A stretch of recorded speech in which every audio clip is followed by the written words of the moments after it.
Kutoka vijijini, mijini hadi jijini.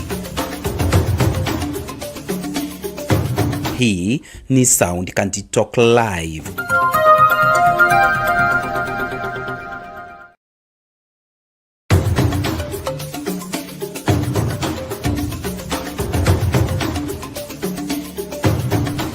Unatazama Sound Country Talk Live.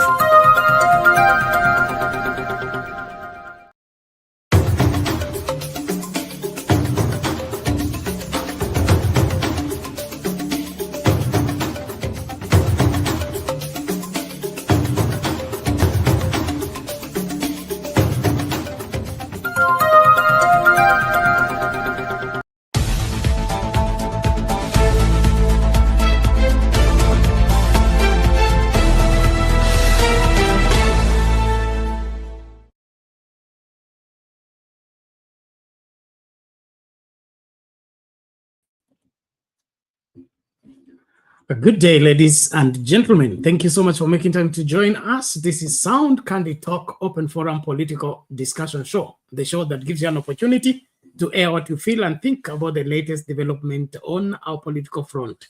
Well, this country is a country full of surprises with every passing day as far as our politics are concerned. One concerning matter on the heart of every Kenyan right now is the state of security, especially on our streets, when there seems to be a close collaboration between law enforcement officers and the lawless goons that are hired for political reasons, coordinated in causing mayhem on our streets, in the pretext of trying to paint the protests of peaceful Kenyans who are not at ease with what is happening in our country into bad light, simply because somebody wants to get an excuse to stop the protest. Well, this seems to have gotten everything spilled out in the open. And the police have a hard time explaining on why they chose to look the other side when the goons were doing their havoc. And at times they were caught on camera collaborating in sharing the loot. Well, as we start this conversation, I would love to hear what you feel and think about the whole scenario.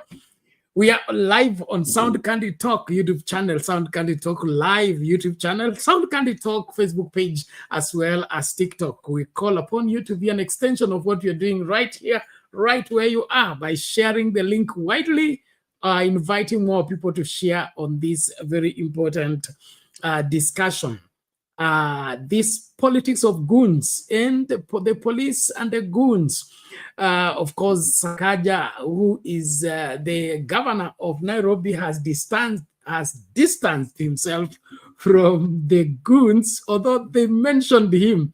And then, of course, the police as well, they have given a strong statement there saying that they had nothing to do with the goons on our streets. Who is telling the lie? Who is telling the truth? We need to get to the bottom of the same.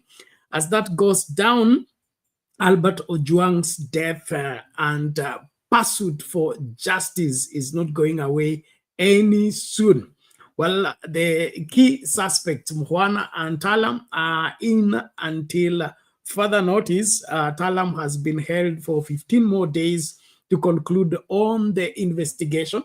As IPOA calls upon the now stepped aside DIG, Deputy Inspector General Eliud Langat, to appear before the IPOA investigation team and to answer on what he knows about the death of Albert Ojwang.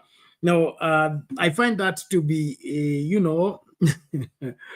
not so convincing, because if it's mentioned, there should be an arrest of some kind. Talam is under arrest. Mhwana is under arrest. What makes the DIG special that he's summoned to appear before the investigation team now that Mukhwana has spilled the beans and it is in the open, the person who sanctioned the disciplinary measures against Albert Ojwang was the director, the deputy inspector general, then he needs to be put under arrest. Let him be put in the cell where Albert was put. Let him also feel the air in the place and test on what it means to be in the cell, as further investigations are done to ascertain whether he was in or out.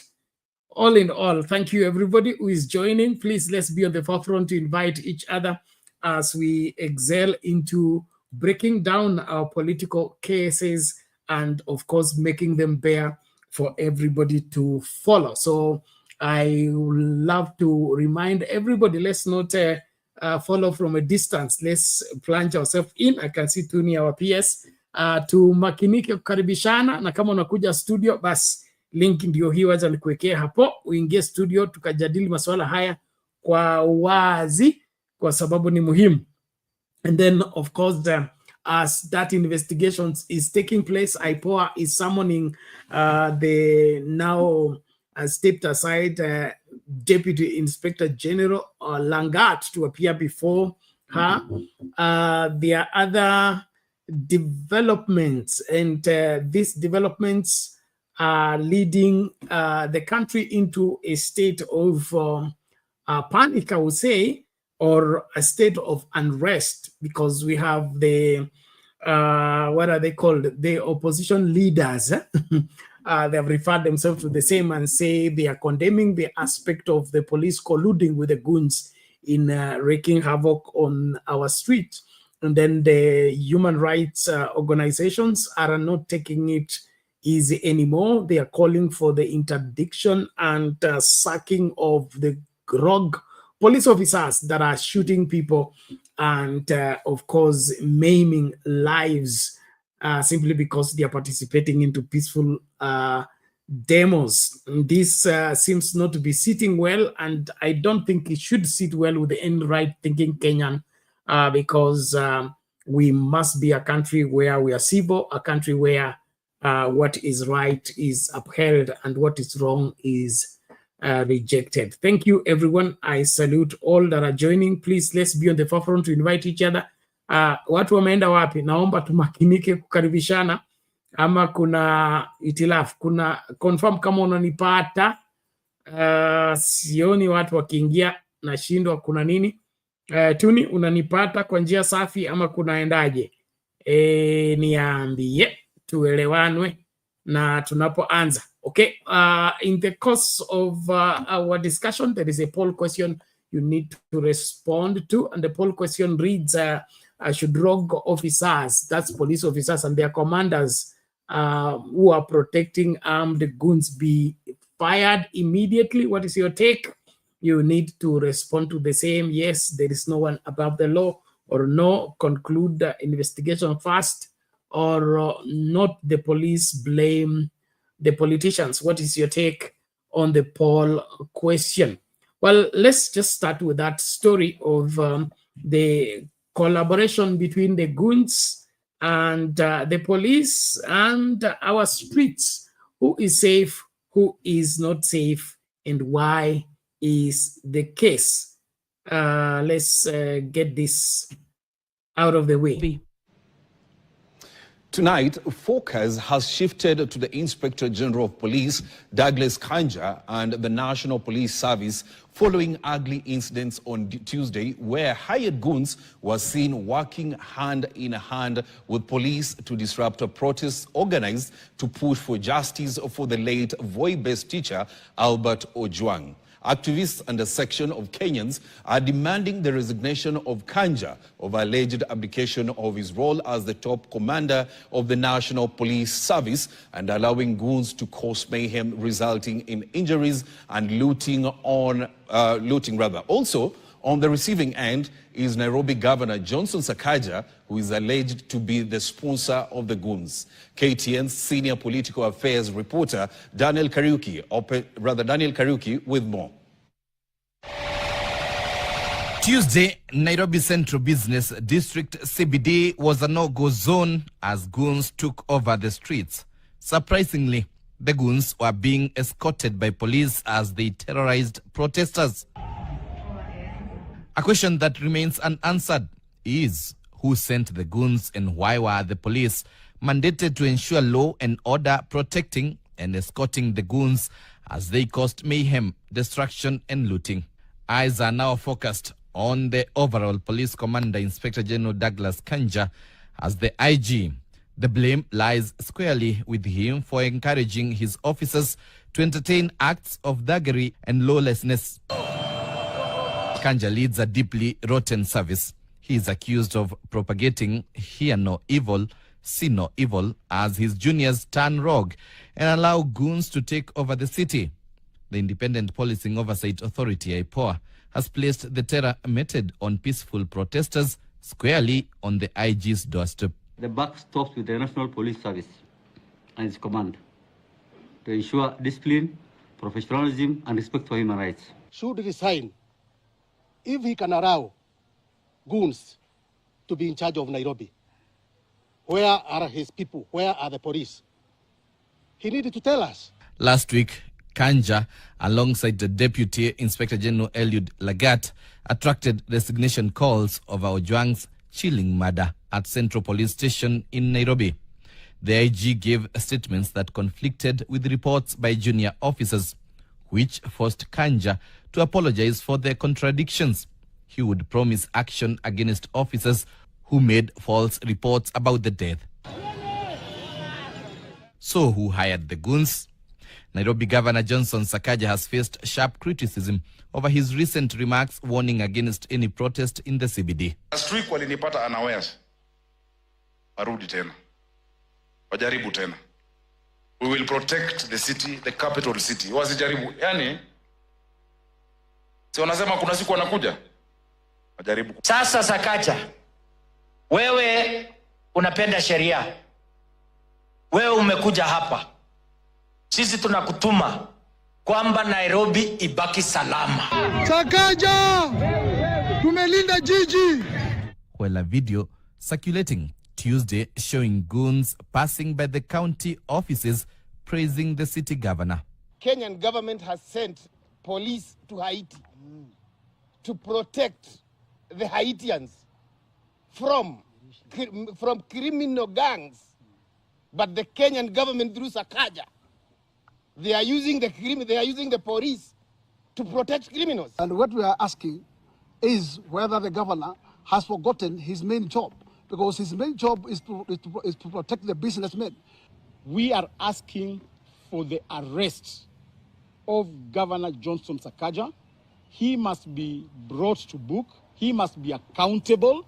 During the protest in Nairobi Tuesday, goons infiltrated the demonstrations with police turning a blind eye. Previously, an activist associated with Bunge la Mwananchi, well known as Gaucho, was captured issuing threats against protesters. He has never been arrested, raising questions whether he is working with the police. In a statement wired to newsrooms, the county government distanced itself from the goons who disrupted Tuesday's protest, insisting that destruction of property and looting witnessed in the city were the action of criminal elements and not peaceful demonstrators. In the statement, Governor Johnson Sakaja says, and I quote, "These are criminal actions punishable by law and must be condemned by every peace-loving citizen." Whereas the police issued a statement condemning the goons, no one has been arrested yet in connection with the city disturbances Tuesday. Streets who were coming from Governor Johnson Sakaja's City Hall office.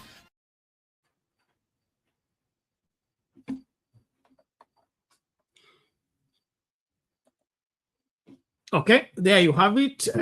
Blame, counter blames, and then, of course, sanction to ensure that the city is safe. You saw in that video, there is Sakaja saying the last time he was got unawares, this time he will be prepared. And then, of course, Farouk there sending Sakaja to go and ensure that Nairobi is safe. The question is this how they want to keep Nairobi safe? By encouraging lawlessness and people operating outside the law. One of the things that are surprising about the Kenya Kwanza administration is on how they delight in lawlessness and pretend to be enforcing the law.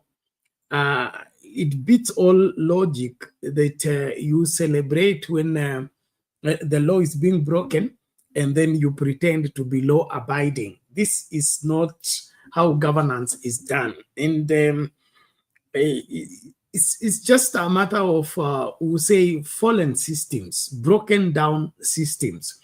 And these broken down systems are such that we are always reacting on situations rather than establishing response mechanisms that are supposed to handle the matter as soon as it arises.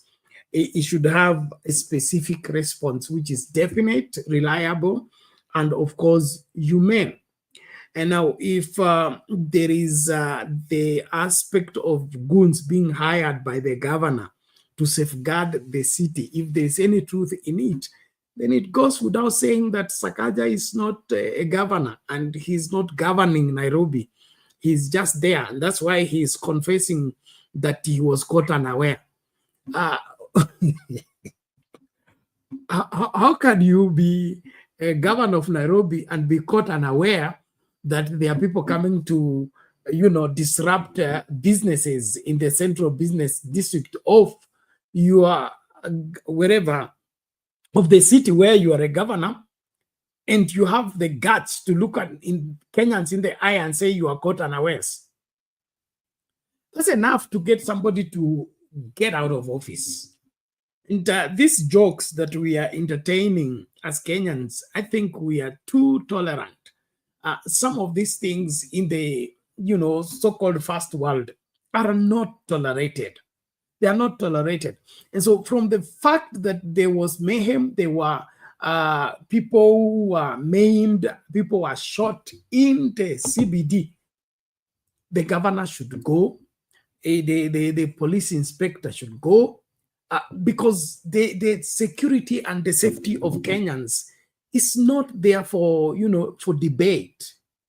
It's supposed to be guaranteed.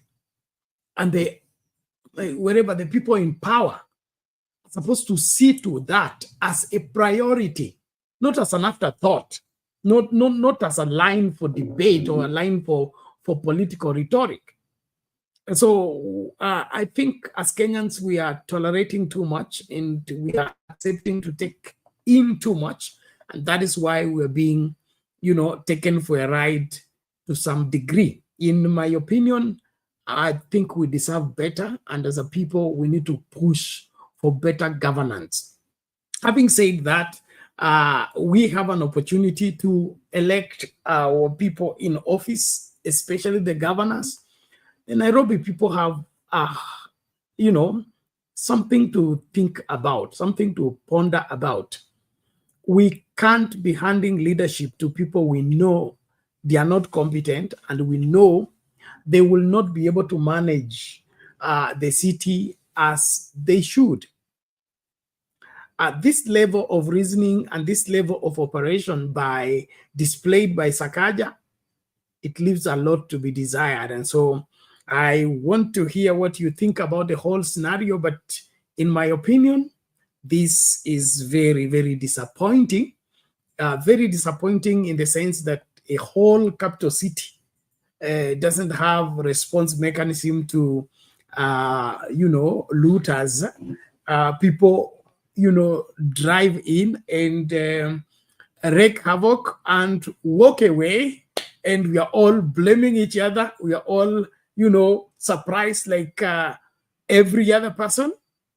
I don't think that's how things should be done. And I stand to be corrected, but I think we deserve better than this. We deserve better than this. And so as a country, we need to rise up. And one thing we need to deliberately ensure is raise the bar on who becomes a leader where. The politics that throws away standards, the politics that has no respect and value for for values and, required standards, kind of, raising the bar on a leader should be this way. A leader, of course, I will quote the Bible. The Bible does not say anybody who wants to be a bishop, come and be bishop. You see, if you want to be a bishop, this is what you should do. A husband of one wife, a person who is sober, a person who is discreet, a person who is honest, a person who is upright. So there is no leadership where everybody can come the way they are. When it comes to leadership, there is a criteria, there are some, level of standards that you must meet. I fail to understand why, when it comes to political leadership, we allow anything and everybody to get into that position of responsibility. And this, I believe, is the place where the rain begin to beat us. That we don't consider any standard, we don't consider any, qualification whatsoever. And when I'm talking about qualification, I'm not just talking about academic qualification. I'm talking about history, the history of the person. Which school he attended, what role did he play, what is his character, what is his, philosophy, what is his conviction. We can't just pick anybody and put them in office and expect that the office is going to change them. Offices don't change people. It's people that change offices. And so if you take any madman, put in the office, he's going to do madness there. Take an idiot, put in the office, is going to do idiotism there. So Kenyans, we have a great deal to take from this that we're experiencing right now, especially with the Kenya Kwanza administration.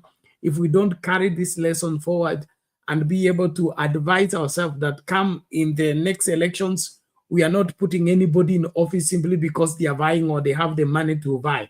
We must be able to demand that certain standards, minimal standards, must be considered. And priority should be character, priority should be conviction, priority should be integrity.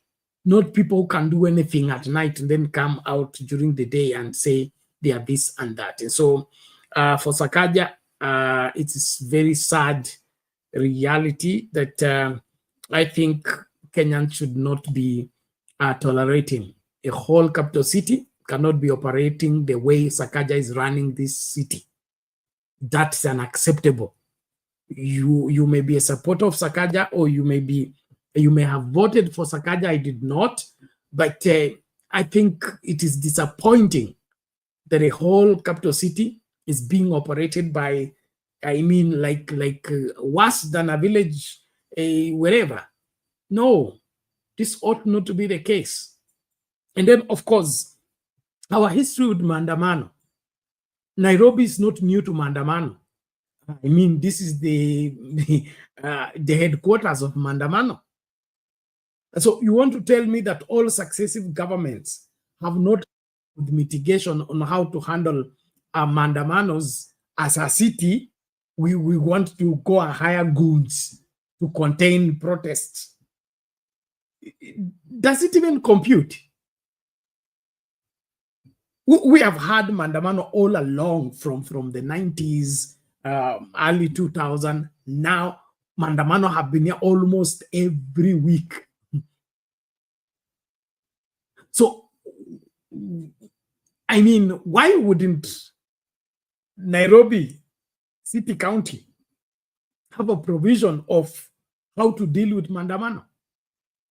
We saw there are people counting losses by the people who broke into their shops and did the looting. Why would that be taking place in broad daylight in a whole capital city? These are the things that we refuse to look into and end up electing people like Sakaja and ending up suffering same calamities that we've been suffering all along. So this city needs a good governance, and that good governance will come from getting right people into right places. I believe we deserve better, and we must do our best to see to it that we get our act together as a people. Well, as that goes down, so there is a demand that there must be a proper explanation on how the goons and the police are working together.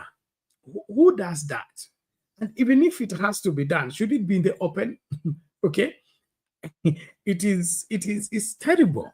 It is terrible. And I would that we get this out of the way by ensuring that we get right people into the leadership position. Let's see what the opposition had to say on this before we switch to victims of police brutality and the undergoing treatment in Kenyatta National Hospital. Let's look at this first. The opposition is tonight raising the alarm over what it alleges is a dangerous and illegal alliance between elements within the National Police Service and militia groups modeled after the Haitian-style gangs in Port-au-Prince. This follows chaotic scenes during demonstrations in Nairobi CBD over the murder of blogger and teacher Albert Ojwang. Demonstrations that the opposition claims were infiltrated by goons who unleashed terror on unarmed protesters, business owners and innocent civilians.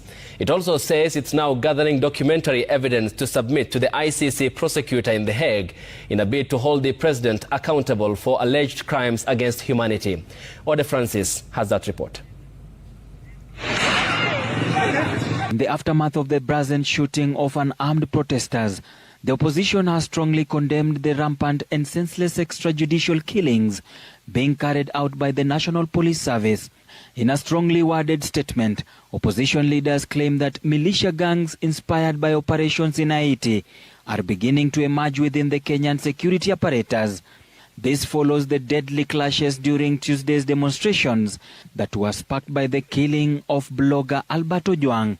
In their briefing, the united opposition, including Martha Karua, Stephen Kalonzo Musyoka, Rigathi Gachagua, Mukhisa Kitui, Saitoti Torome, Eugene Wamalwa and Justin Muturi, described police officers as operating as judge, jury and executioners, summing it up as a death squad in uniform.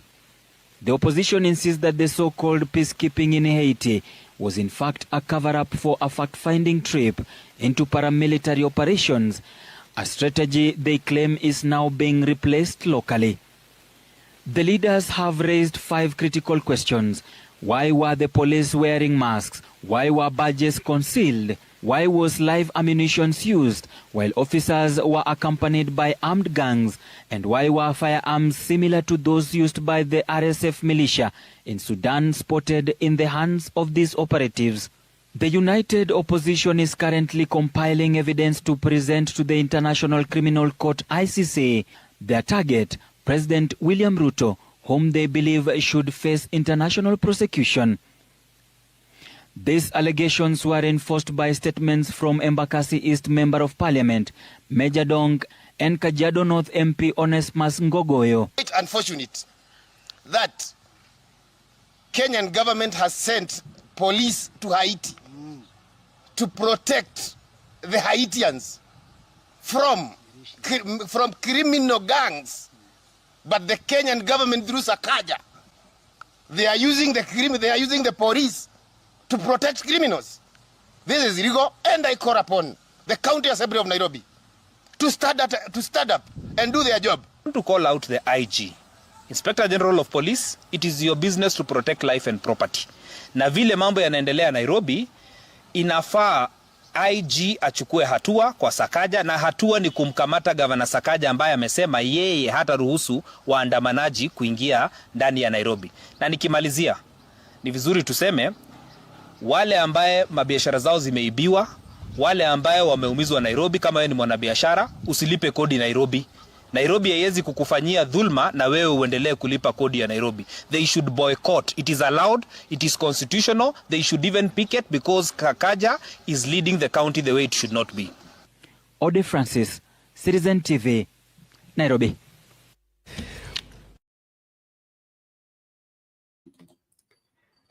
Okay, there you have it. Calls for the arrest and prosecution of Sakaja. And then those revelations there, Sakaja talking of protests not to take place in the city of Nairobi.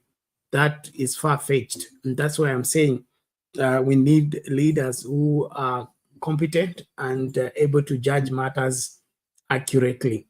There is no clause in the Constitution that there will be zoning of protests and picketing are enshrined in the Constitution.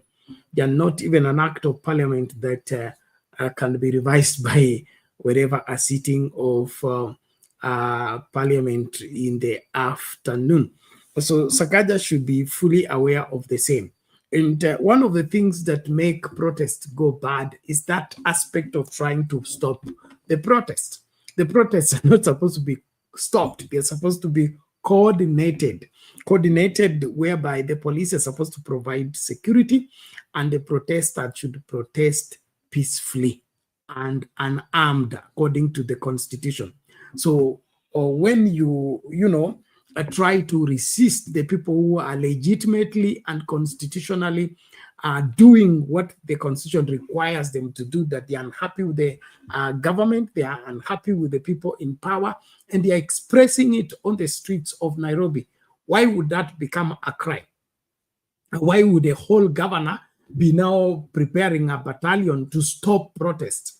The crime here is not protest. The crime here is violations that are even causing these protests to take place. I mean, if there was no mishandling of Albert Ojwang, and of course the criminal elements within the police force that are causing, wreaking havoc on innocent, peaceful demonstrators, or rather protesters, they wouldn't be having all this happening.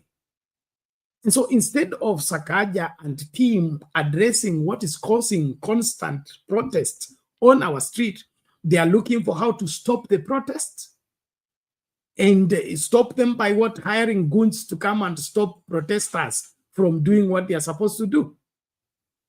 This backward thinking, to say the least, and in my opinion, it disappoints. It disappoints big time. It disappoints big time. I think we need better thinking and better reasoning for this city to be governed rightly. And if there is any truth that the whole governor is the one hiring goons to, to cause havoc on businesses and lives of Kenyans, it's a very sad, sad reality. And we can't continue like this. And so I support the aspect that Sakaja should not be talking to the press and should not be sending news presser. He should be arrested so that he answers for the crimes, even when they are only allegations. This issue of selective treatment within the provision of the law is part of our problem. That other people are arrested and others are summoned. How? It is same crime, is same violation. Why would one be summoned and the other one be arrested?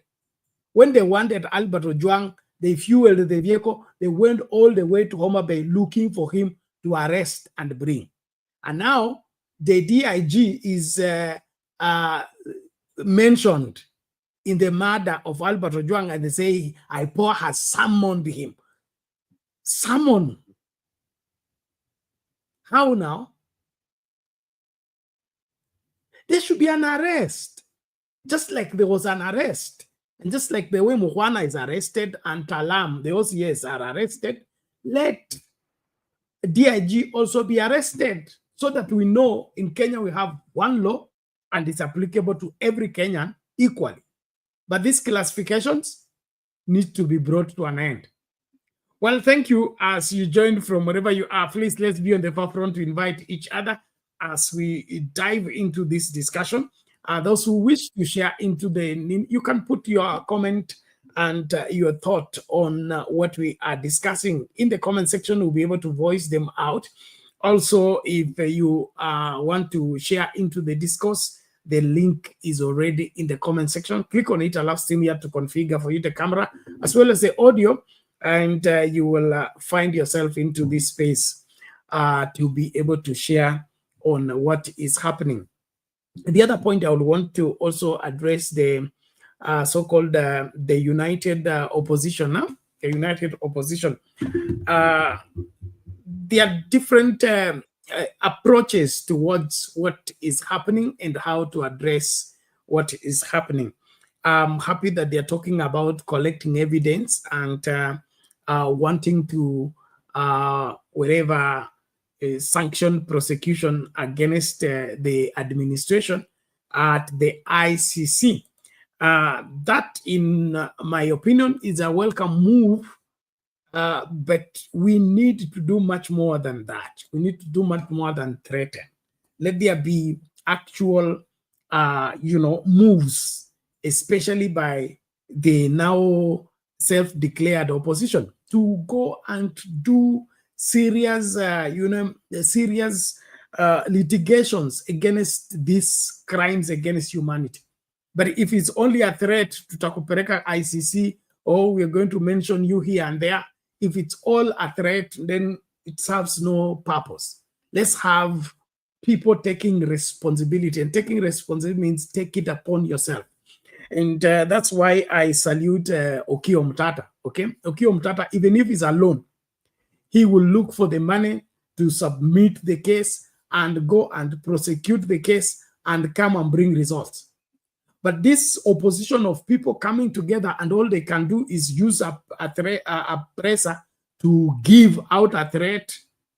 We need better than that. And better than that is let's take responsibility, whereby like what the president of the Law Society of Kenya is doing. She's everywhere and she's on the case. We need such moves, not just, calling a presser and writing wherever statement and it all ends there. We need better approach to this. And then, of course, this is not just a matter of keeping the government into check. When it comes to the lives of Kenyans and to the treatment of Kenyans, we should not play politics with it. We should not play politics with it. So let it not be that we are painting Kenya Kwanza bad and we are good.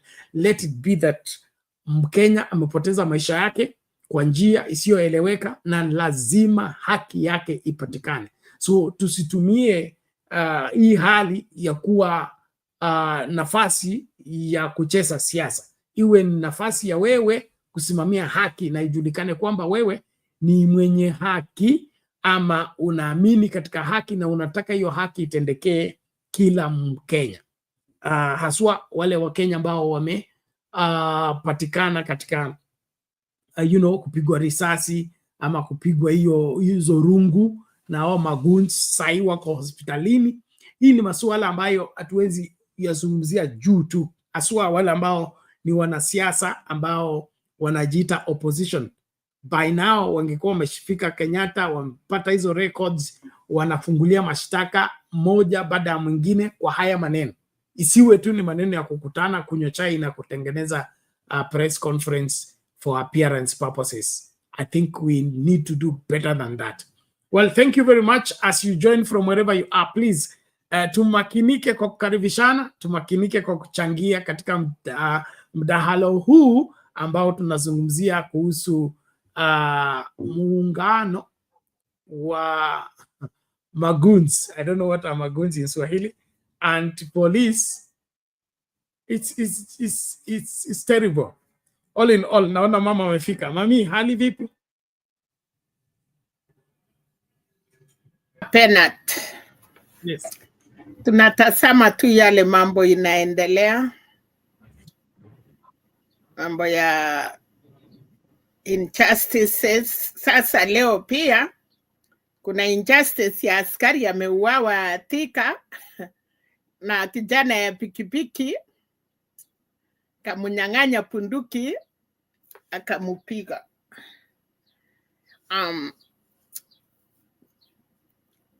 Democracy yetu ya Kenya, Penat, we need to see how it will take us. Naona kotini leo, nimeona OCS alikuwa hapo na malawyers. Naona pia wanasema simu wakati ilikuwa imechukuliwa hiyo simu imetumika pia kuomba watu pesa. Sasa hii Kenya, we are so clever that mambo imekuwa mingi. But all in all, we need justice kwa Ojwang na justice kwa kila mtu kwa Kenya sasa. Alafu Penat, mambo ya police kama ni kurutia kwenda training, na pia kama raia sasa in case, kwa sababu kuna hiyo maaskari wawili pia waliumisa mtu, lakini thank God yeye ako sawa. Now maandamano, uhusiano ya polisi na raia Penat itakuwaje? Because polisi wanakuwa utumishi kwa wote, na wakati raia na polisi hawatakuwa na heshima, heshima si utumwa. Tupatie polisi heshima na polisi pia apatie raia heshima, na tufuate the law.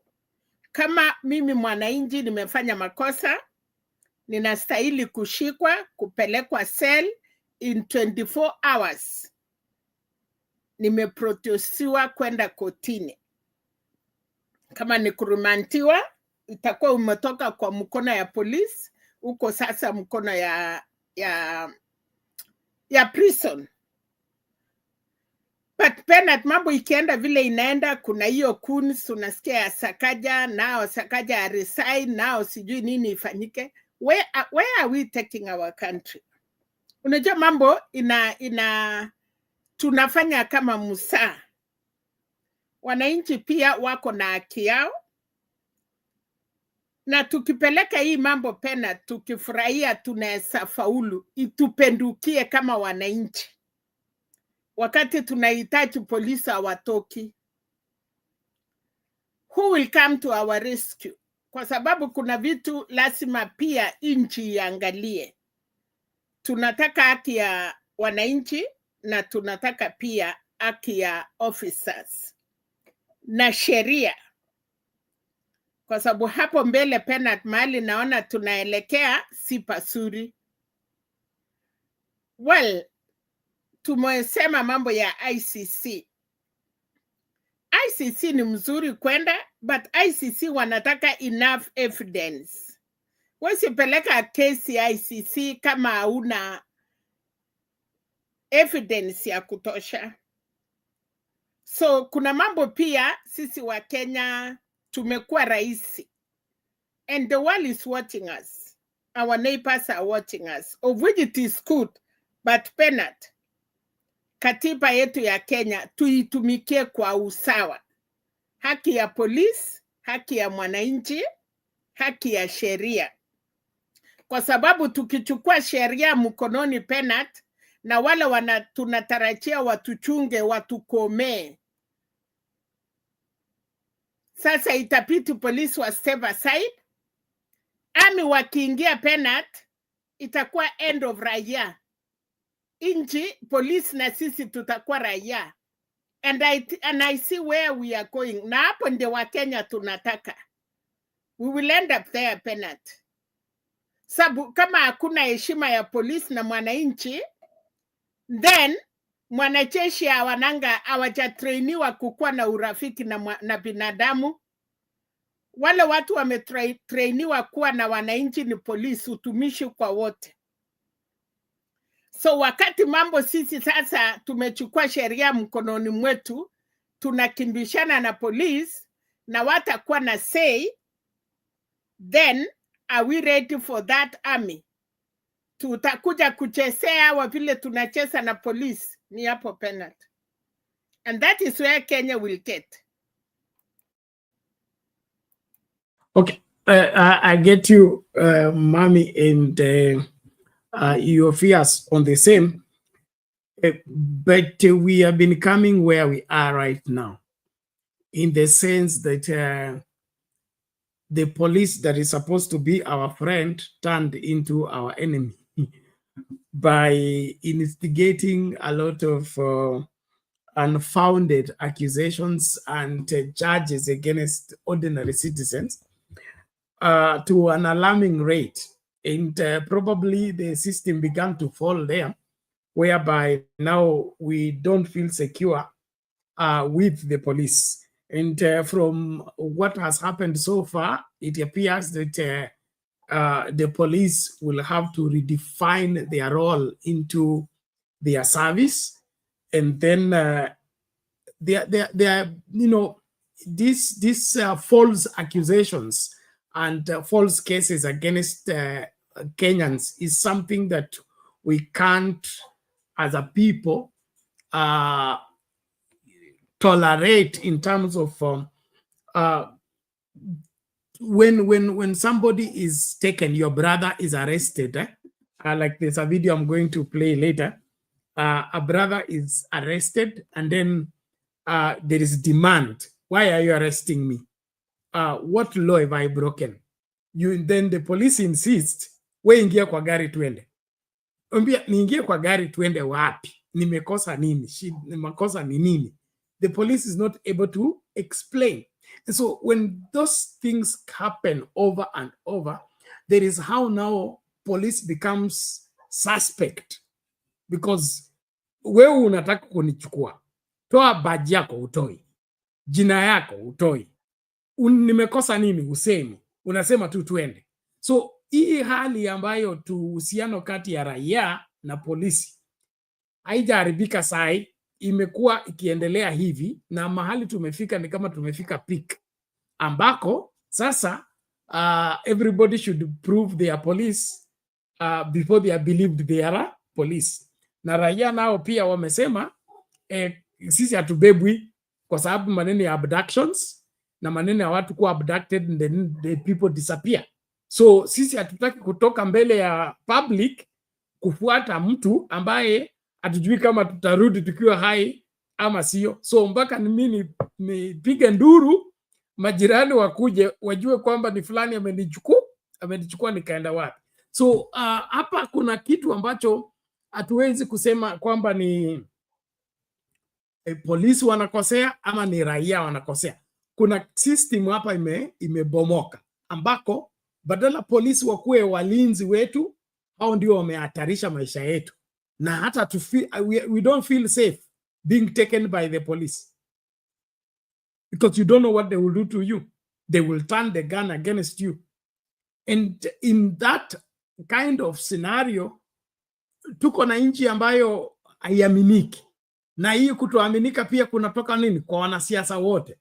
Wametudanganya, hawakutimiza ahadi, na polisi pia wamepaswa kutulinda, hawatulindi, na kila mtu sasa imekuwa kila mtu kivyake, kila mtu ajilinde, kila mtu ajitegemee. In that scenario, tutaendelea kuwa nchi kama hii ya kutorokana, ama tutatafuta njia ya uwiano? Na njia ya uwiano itatoka wapi? Lazima polisi wakubali makosa yao, raia wakubali makosa yao, tutafute njia ya kurejesha hiyo usalama. Lakini tukisema tu heshimu polisi, polisi lazima aheshimiwe, na wakati huyo polisi ndiye ananiibia, huyo polisi ndiye anaua ndugu yangu nikiona, huyo polisi ndiye anakuja kufanya nini? Kusaidia wezi, ana hire out the gun ya kuja kuniibia kwa M-Pesa yangu na hiyo masuala mengine. Hayo mambo haendi hivyo. Lazima turudi mahali ambapo tunarekebisha. Sasa kumeharibika, ndio tukubali makosa, and then from there going forward this is what should be. But if we leave things the way they are, then we will have more of those scenarios ya polisi akiwa cornered anamalizwa na raia, polisi watembea wawili watatu kila mtu akilinda mwingine, badala ya hao kutembea wakihakikisha kwamba raia wanalindwa. So haya makosa yako pande zote, na kuyarekebisha lazima tuwe na hiyo ambayo wengi wa Kenya wataki kusikia, lakini ni ukweli wa mambo. Tusipokuwa na national dialogue on the way forward for this country, sioni tukitoboa, hata tukifanya vipi, we will collapse everything and begin to rebuild from the start, or we should take steps behind and be able backward and begin to get to ourselves, own up our mistakes, correct where we must correct, then pick from there forward.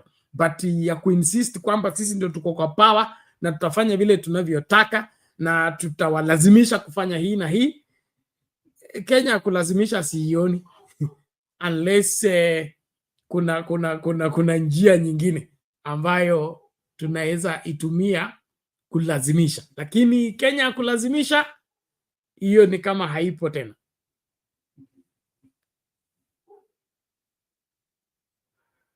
Okay, just a moment. Let me play this video and then you come in shortly. I think we start here. Kirui KTN.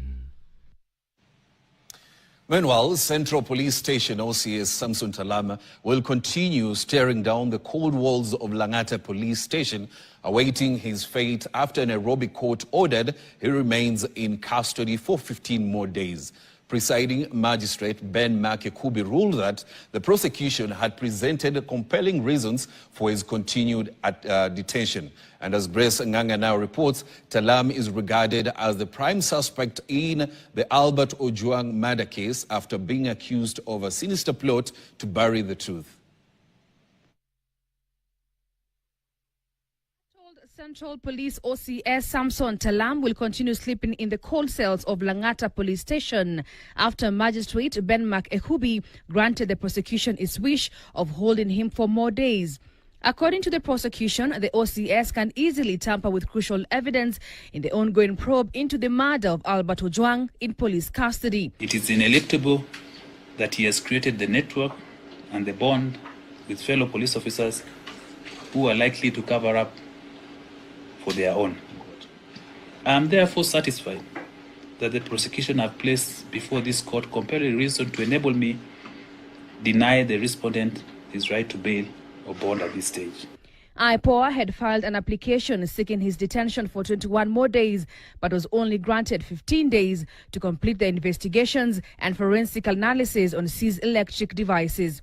The application was supported by an affidavit from Abdirahman Jibril, a senior IPOA investigations officer, claiming that Talam planned, directed and attempted to cover up the fatal assault on Ojwang. IPOA alleges that Talam was in constant contact with Police Constable James Muhwana, who had access to the cells. Through his lawyer, Muhwana, who is also in police custody, spilled the beans, placing Talam into the center of the brutal murder, arguing he had strict instructions from him and others to discipline Ojwang. Orders, Muhwana claims, originated from Deputy Inspector General of Police Eliud Lagat. The OCS called the particular DCI officers who brought Albert to the station, and he says that the OCS had stated that he had actually talked to, that was the DIG, and he's requesting that his CDR report be produced, and even the call data, the voice call data that he had with the particular OCS and the deputy OCS be retrieved. His lawyer states Muhwana knew he was a sacrificial lamb after his seniors failed to pick his calls when things escalated. The following day at around 11, he received a call from one of the officers at the Central Police Station by the name Lydia, whom Lydia told him that umesikia mambo ambayo imefanyika huku, that the person who was brought in yesterday has died. He said that he reached out to the OCS, he reached out to the deputy OCS, but they have not been picking his calls. Elsewhere, Talam's deputy Samuel Nganga, who was arraigned at Kahawa Law Court, has been detained for 14 days at Muthaiga Police Station pending investigations. The cases will be heard next month. Grace Nganga, KTN. We take a short break. When we come back, we'll take a look at other stories making headlines across the country. Okay, there you have it, Mommy. Yes, Bernard. Hapo sasa sheria ikifuatwa, na hivyo ndiye wananchi tulikuwa wanataka. Wacha step by step.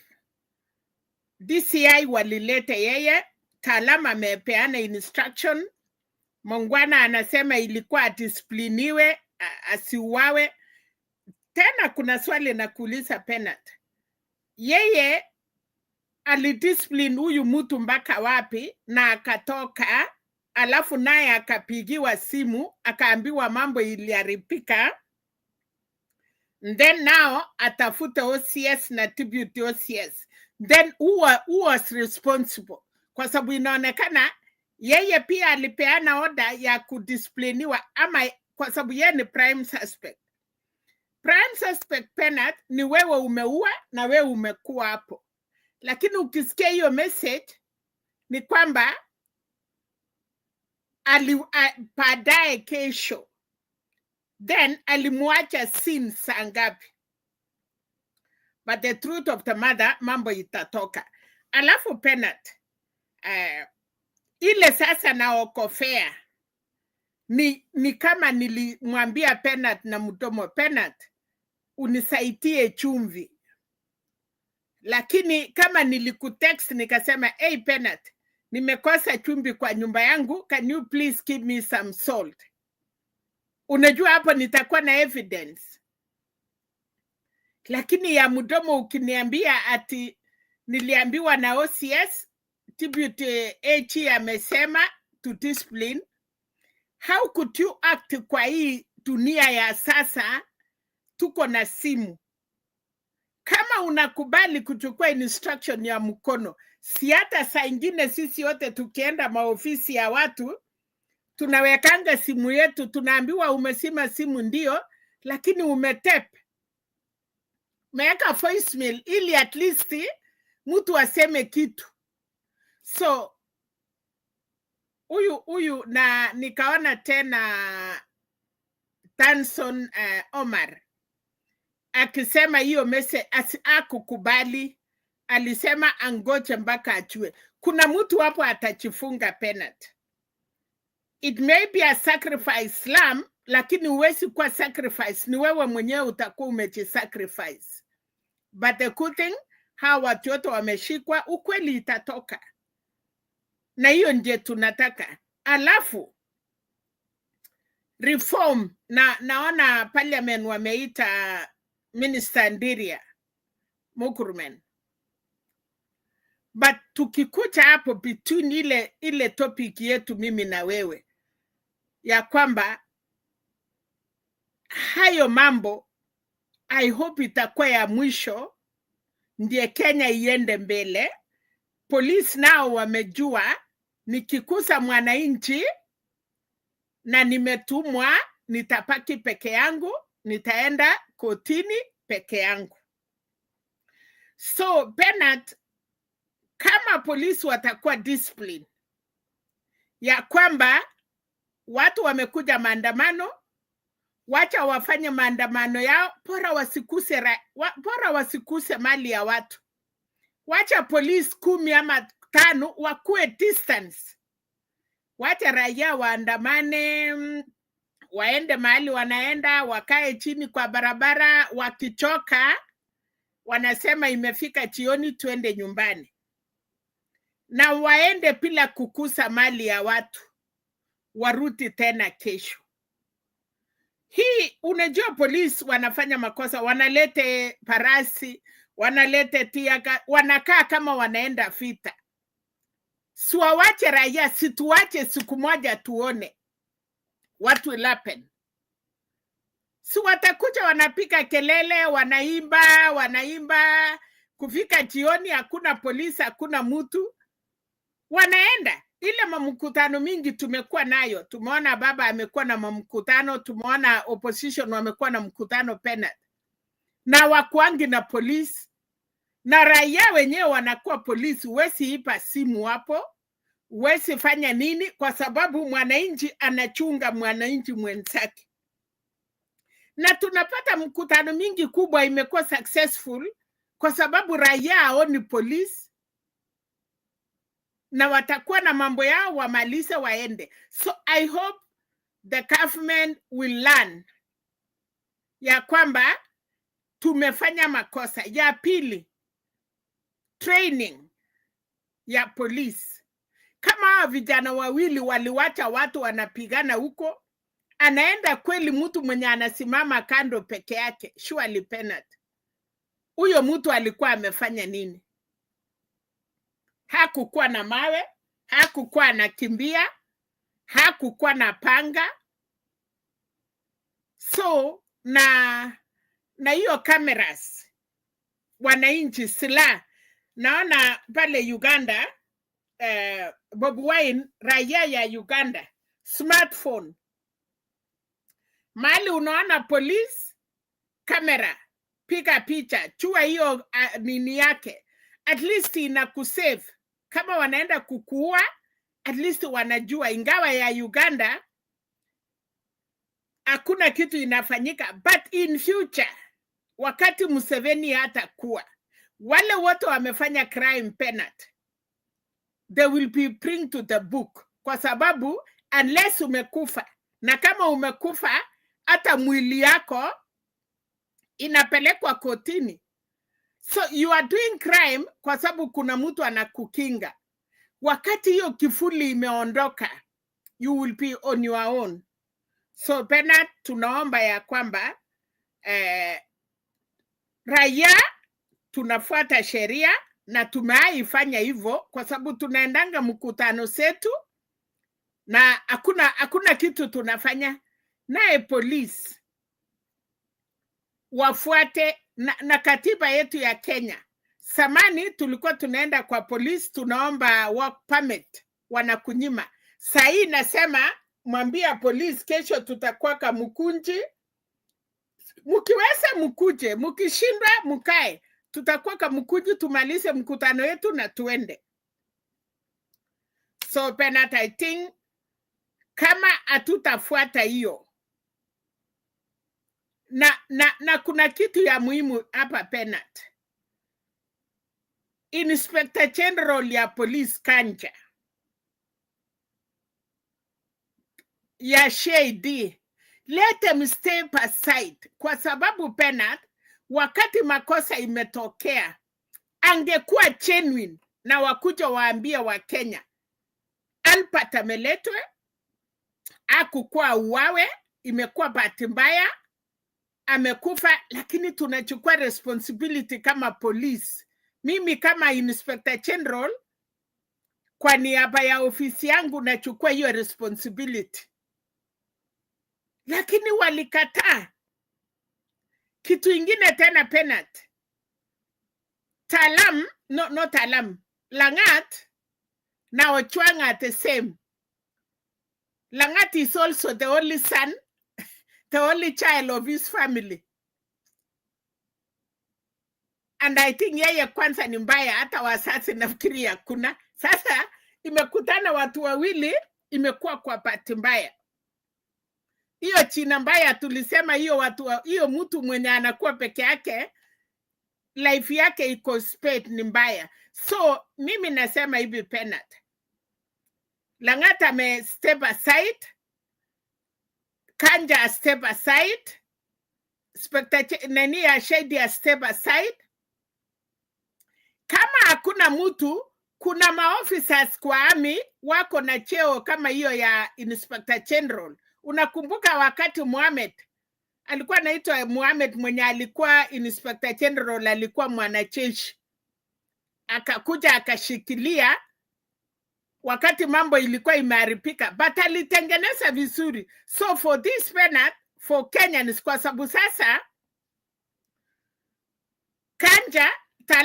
Kanja ametoka, nani anaitwa nani, Langata ametoka, but sasa Homa Bay, North Kisumu, polisi wameua. Nakuru, polisi waliua. Sasa Thika, askari ameuawa. Jana Nairobi walifanya nini? Walipiga mtu risasi. So the best thing for them penalty, wacha yeye a resign. Naonekana yeye na ofisi yake hawako sawa. Let them step aside. At least to make this country peace. Alafu ya mwisho, wanasiasa, ikiharibika today, Kenya ikienda mahali imeenda penalty, you cannot be the president of Kenya. From where? Kasongo ndio atoke. Na wewe utaingiaje kama nchi imeharibika penalty? So ula aliyeko na ula atakuja, tuone vile tunatengeneza nchi. Yes, we want him out like yesterday. Na nani aliweka ndani? Wewe. Nani alichakua? Wewe.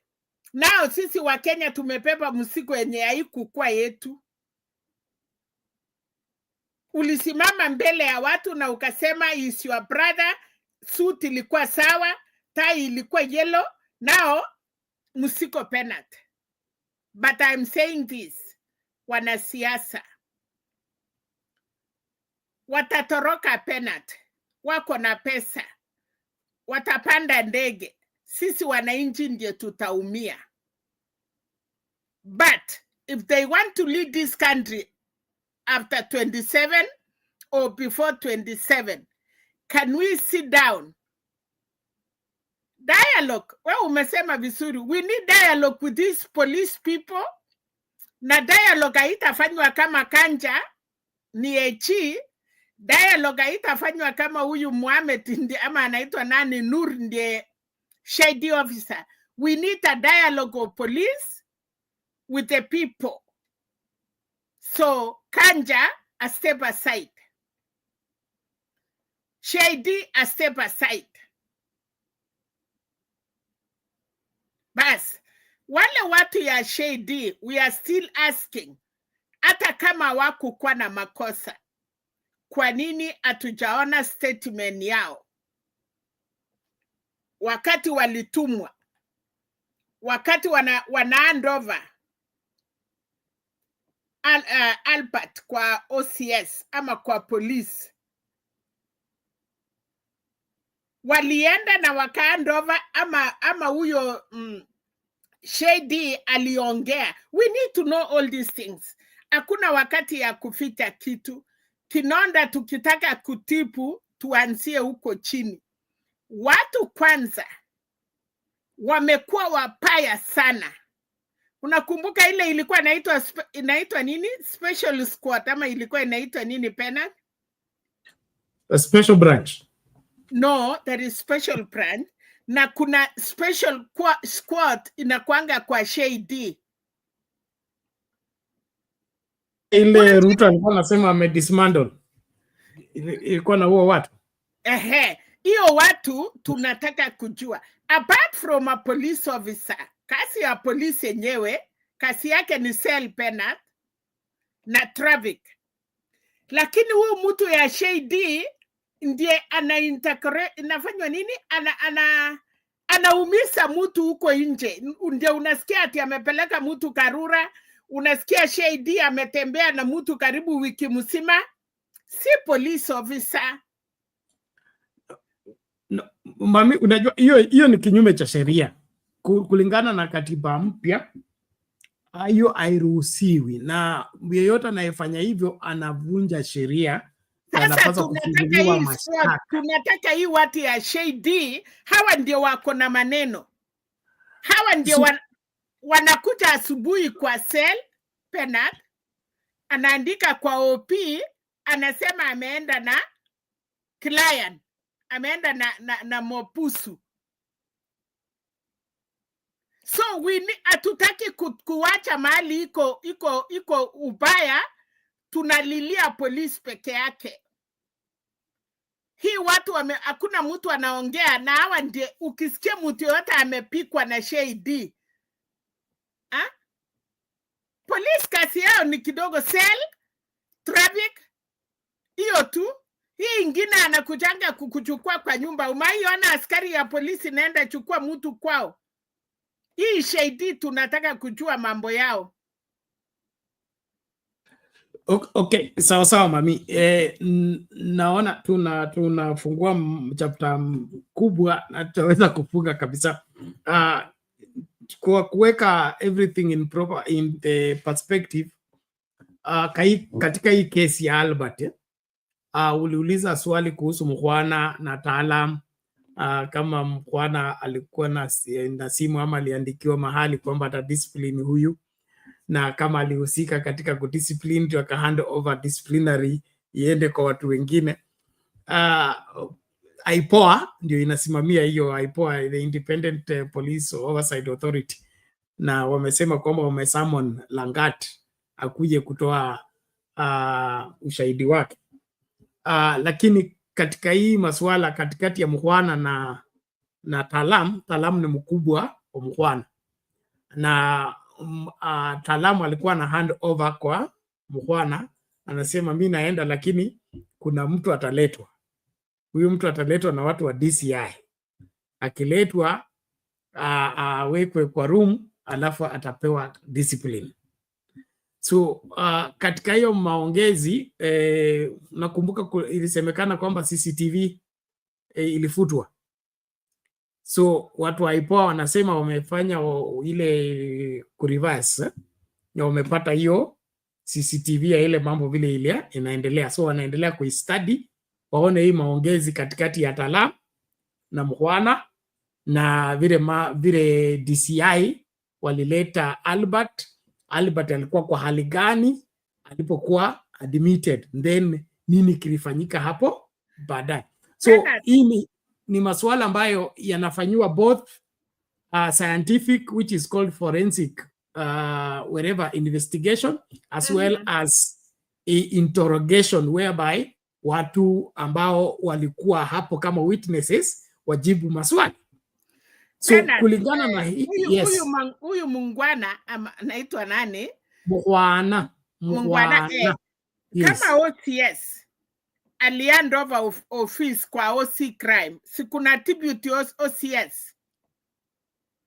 Kwa hivyo hii mambo ni kama OCS aliongea na Mukhwana, na yeye ni kopilo ama sijui hata ni police tu tuseme hivyo. Ni constable. Haya, kuna OC crime, kuna inspector sapo hivi imefuatana hiyo laini. So OCS alipigia Mukhwana akamwambia umemaliza kazi saa 12, lakini kuna mapusu anakuja discipline.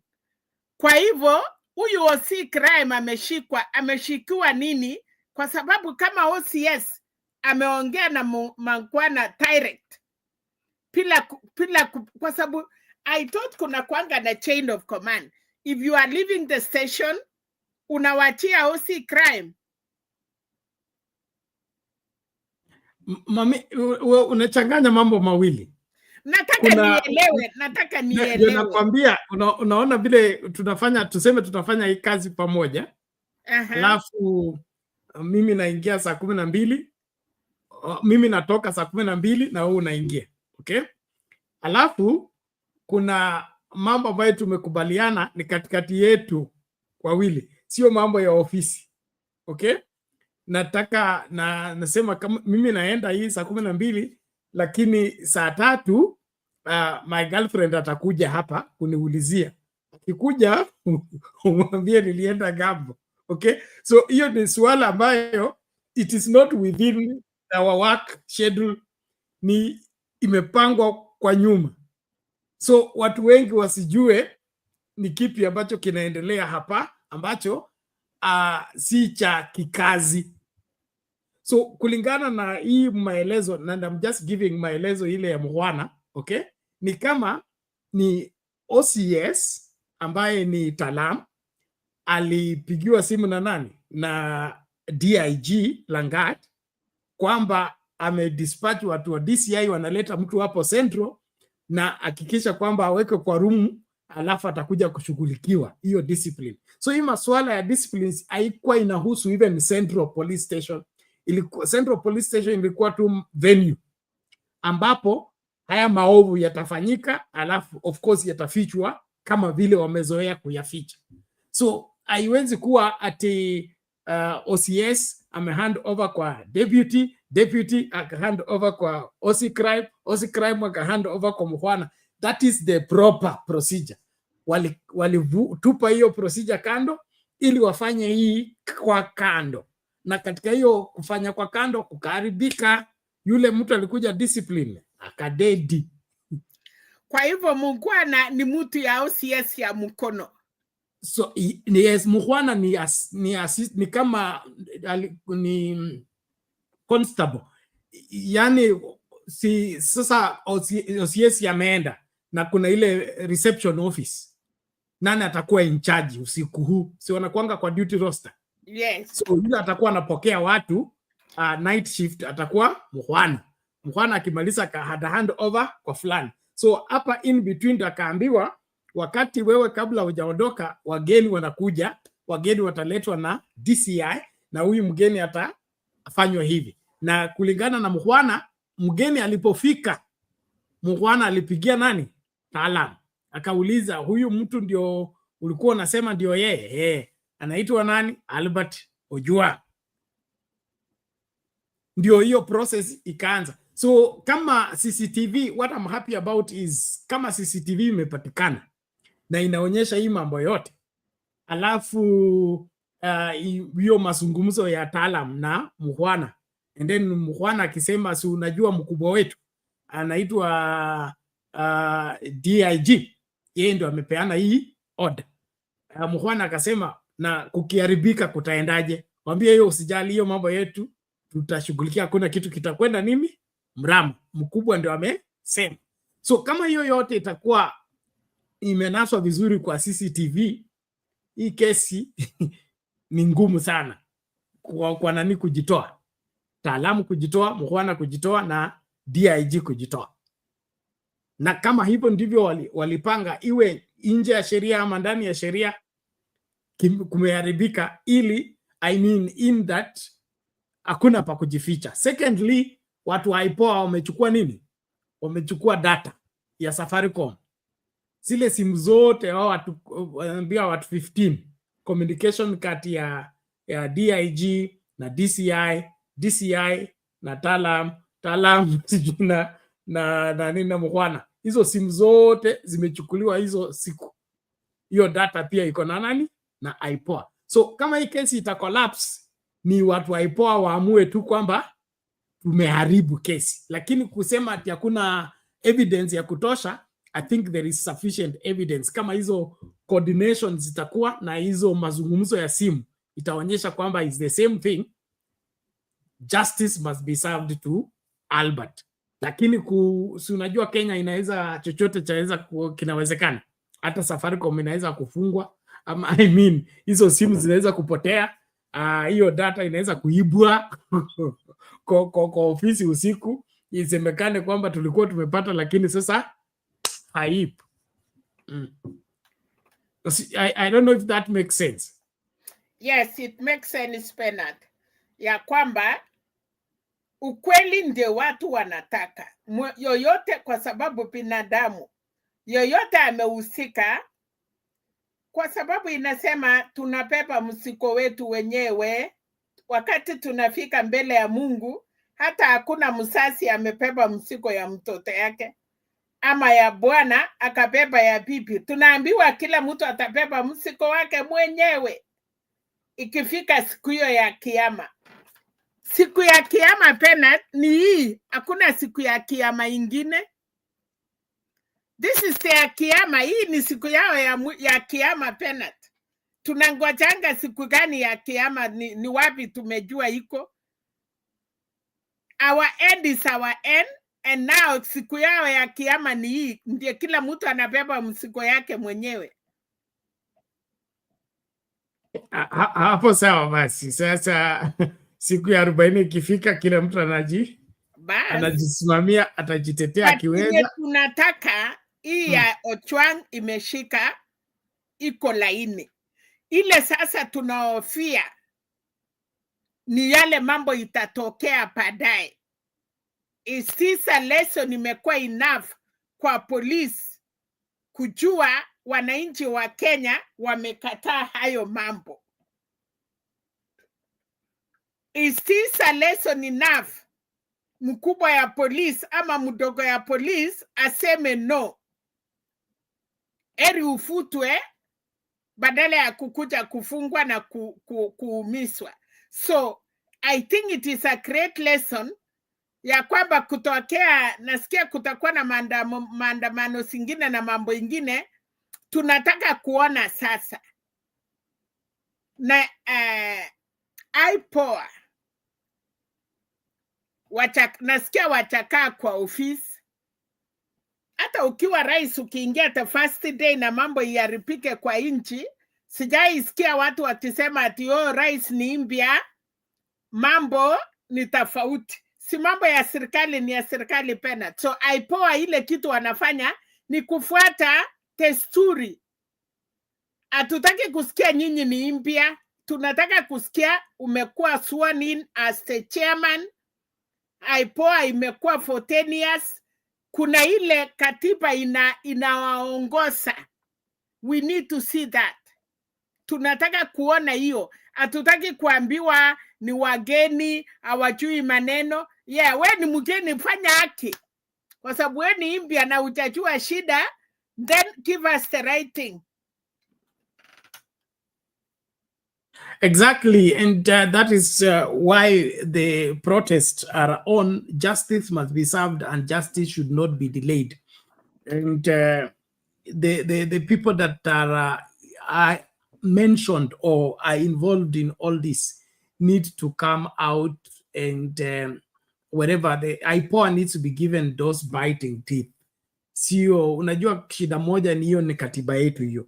Wanapeana IPOA atifanye investigation, then it hands over to the director of prosecutions to propose the prosecution. So I think where we fail is when we put a lot of bureaucracy on a straightforward reality. What is needed here is culpable people wakwe produced before the wherever, wakwe produced before the required authorities, and thereafter let us see action. Let's see action being taken, especially against the people that are whatever masterminds of such happenings. And I'm happy, Mami, you also talked about the police taking lesson on what has happened. I think this has happened for too long, and they got used to it, that they can always cover each other and get away with it. But now there is no hiding place. The police have to take responsibility in safeguarding inmates. I think we have had so many people who have died in police cell, and the explanation has been they committed suicide. Walijinyonga ama walifanya hii na hii.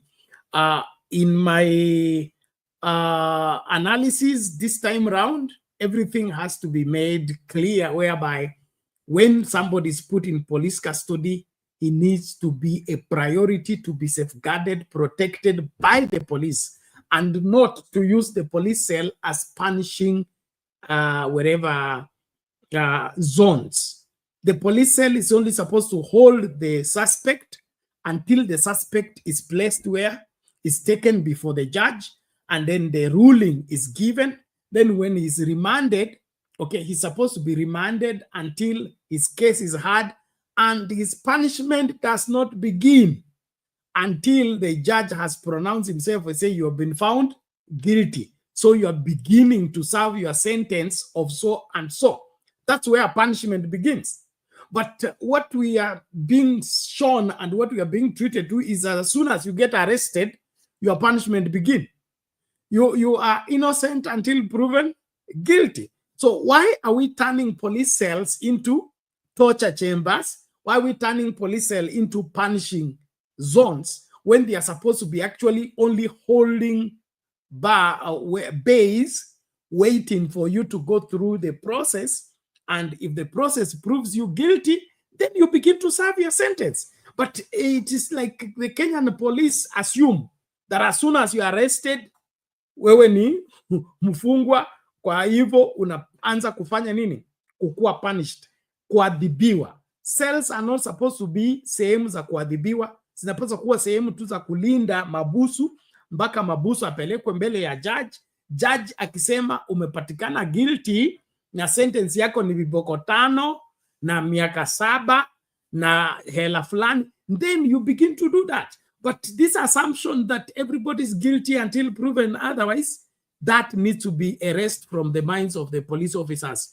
And the police officers should now look for a different way of talking to Kenyans. Threatening Kenyans is no longer working. And telling them that utapelekwa ndani, Wakenya wako tayari kwenda ndani ya mahali popote. So I think they should change their approach and become more friendly and be able to value and respect Kenyans. Time is running. I want us to make progress. I'm happy Reverend Lala is here. I'm sure he wants to share something on the same. That allow me to play one video and then you will respond to the same. It's in the same breath, but now on the issue of the shooting that took place on Tuesday. A wave of fury swept through the Kenyatta National Referral Hospital. A section of Kenyatta University students stormed the facility, demanding the immediate release of their colleague, Philip Ojwang Okech. Okech, a fourth-year student of pure and applied sciences, had been admitted after taking a bullet during Tuesday's Justice for Ojwang protests in the heart of Nairobi. Amid chants and charged emotions, the hospital gates finally gave way to a gripping scene. We want justice! We want justice! Philip emerged, frail but unbroken, flanked by fellow students and his tearful system. Justice for Philip! Their march from the hospital was a symbol of defiance, a cry for justice echoing beyond the walls of the institution. We want you to take good control of your robots in uniform, the policemen, who sworn and vowed to take good care of the citizens. But they have proven that they can be the burning problem towards the unarmed, sober, innocent citizens of Kenya. I want to tell William Ruto that no amount of threats will threaten us. No amount of intimidation will intimidate us. The streets belongs to the people. He didn't have any weapon. He was just harmless, just on the street for the other comrade and comrade Albert, and now he's here just the same. Okech was swiftly moved to the Kenyatta University Teaching and Referral Hospital, where he remains under care.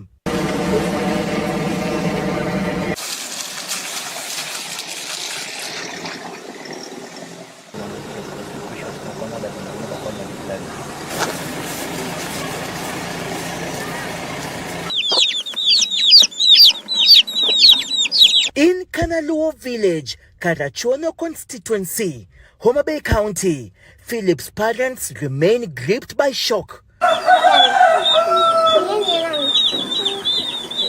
Haunted by the thought that their son's journey home might have been in a coffin had fate dealt a crueler hand.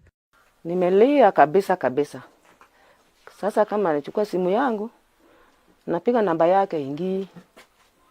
Sasa huyu mtoto yangu amekufa ama nini? Sasa kama naongea na huyu msichana, amesema nimesha toka hospitali, mimi naenda nyumbani.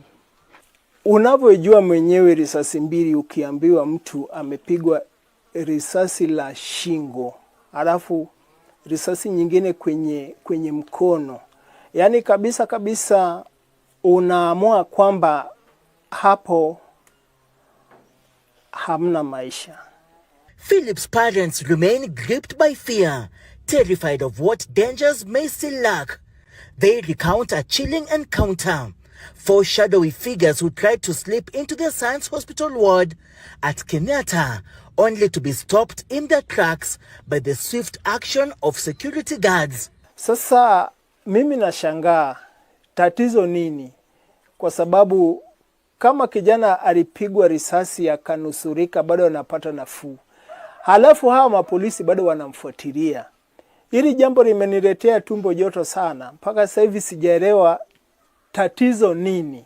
Hezron Okech, a tailor, and his wife Irene share the heartful story of their relentless struggle and sacrifice to put their son through university, a dream they nurtured against all odds. Mapato ya ufundi wa ushonaji wa nguo jinsi ilivyo ni mapato madogo. Tumesumbuka miaka yote mpaka kijana kufikia hapo. For a family that has financially struggled to educate their son for the past 2 decades, the news that befell this homestead Tuesday evening almost shattered their dream. Their only hope now is for a quick recovery and the hope that one day their son, who is over 300 kilometers away from their Kanaluo home, will bring good tidings. Seth Olale, Citizen TV, Kanaluo Village, Karachuonyo, Homa Bay County.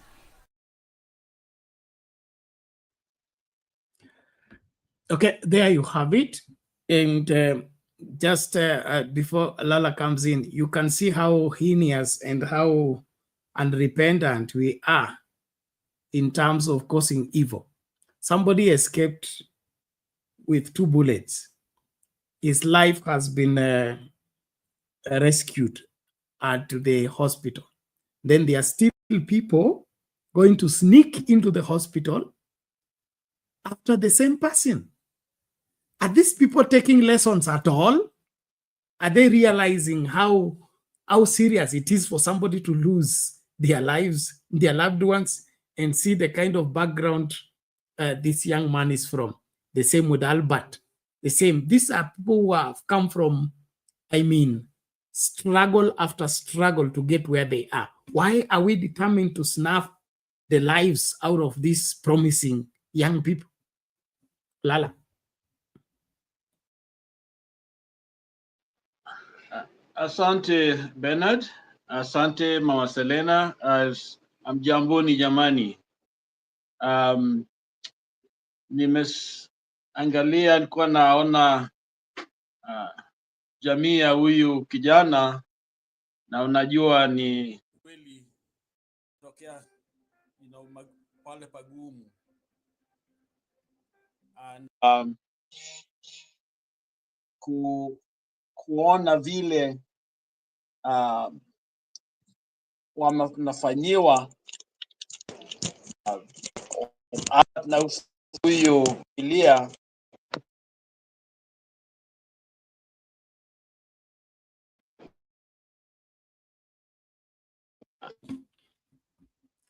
Sorry, we have lost your audio. Kenya, unanisikia? Okay, there you okay. Endelea. Okay. Unauliza nchi yetu inaelekea wapi? Tumefika wapi jamani? Na huyu ametoka karibu na wakina Jakindu Bay. Jakindu Bay is home. All of these people onekana natoka Homa Bay. Sijui Homa Bay ina nini? Na wote ni maskini. Na ni kweli it's hard to watch. And to me, I think it is an indictment. Yani ni kama sisi zote tuko dhambini kwa sababu tumemwachilia. Kwa nini nasema hivyo? Wajua kama watu kuna wazungu wanasema wakati mwingine perception is worse than reality, or inakuwa mbaya, inaiminika, inachukuliwa kama ni ukweli, lakini tu ni perception. Na uonekana nchi yetu, the perception ni kwamba kila kitu there is no truth.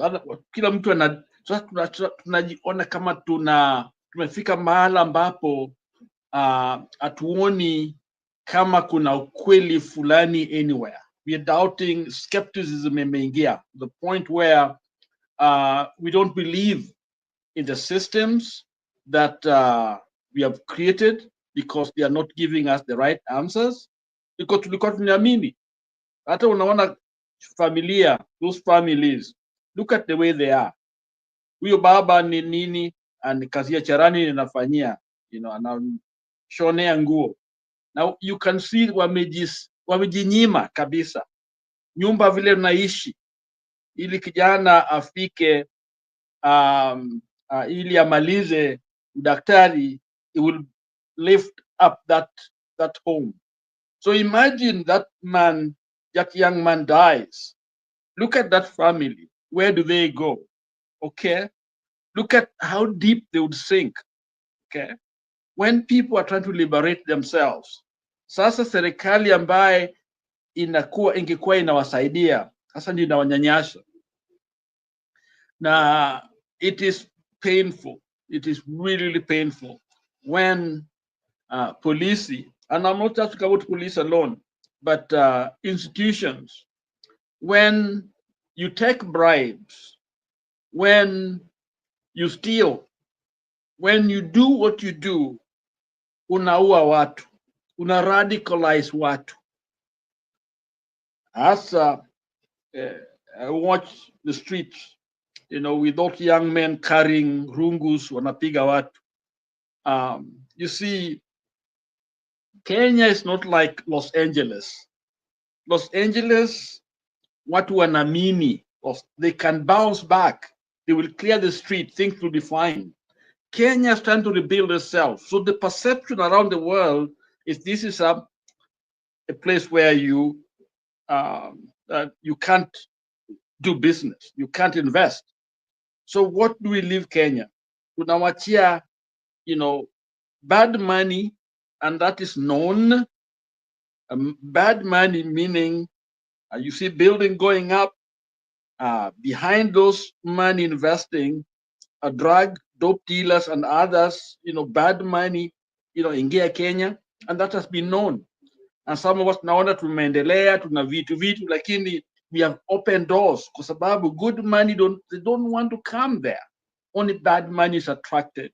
So there's a difference between whatever's going on in some of these so-called riots in these cities like LA and Nairobi. Okay, so what we are doing, we are sending our country to a place, I would call it of no return.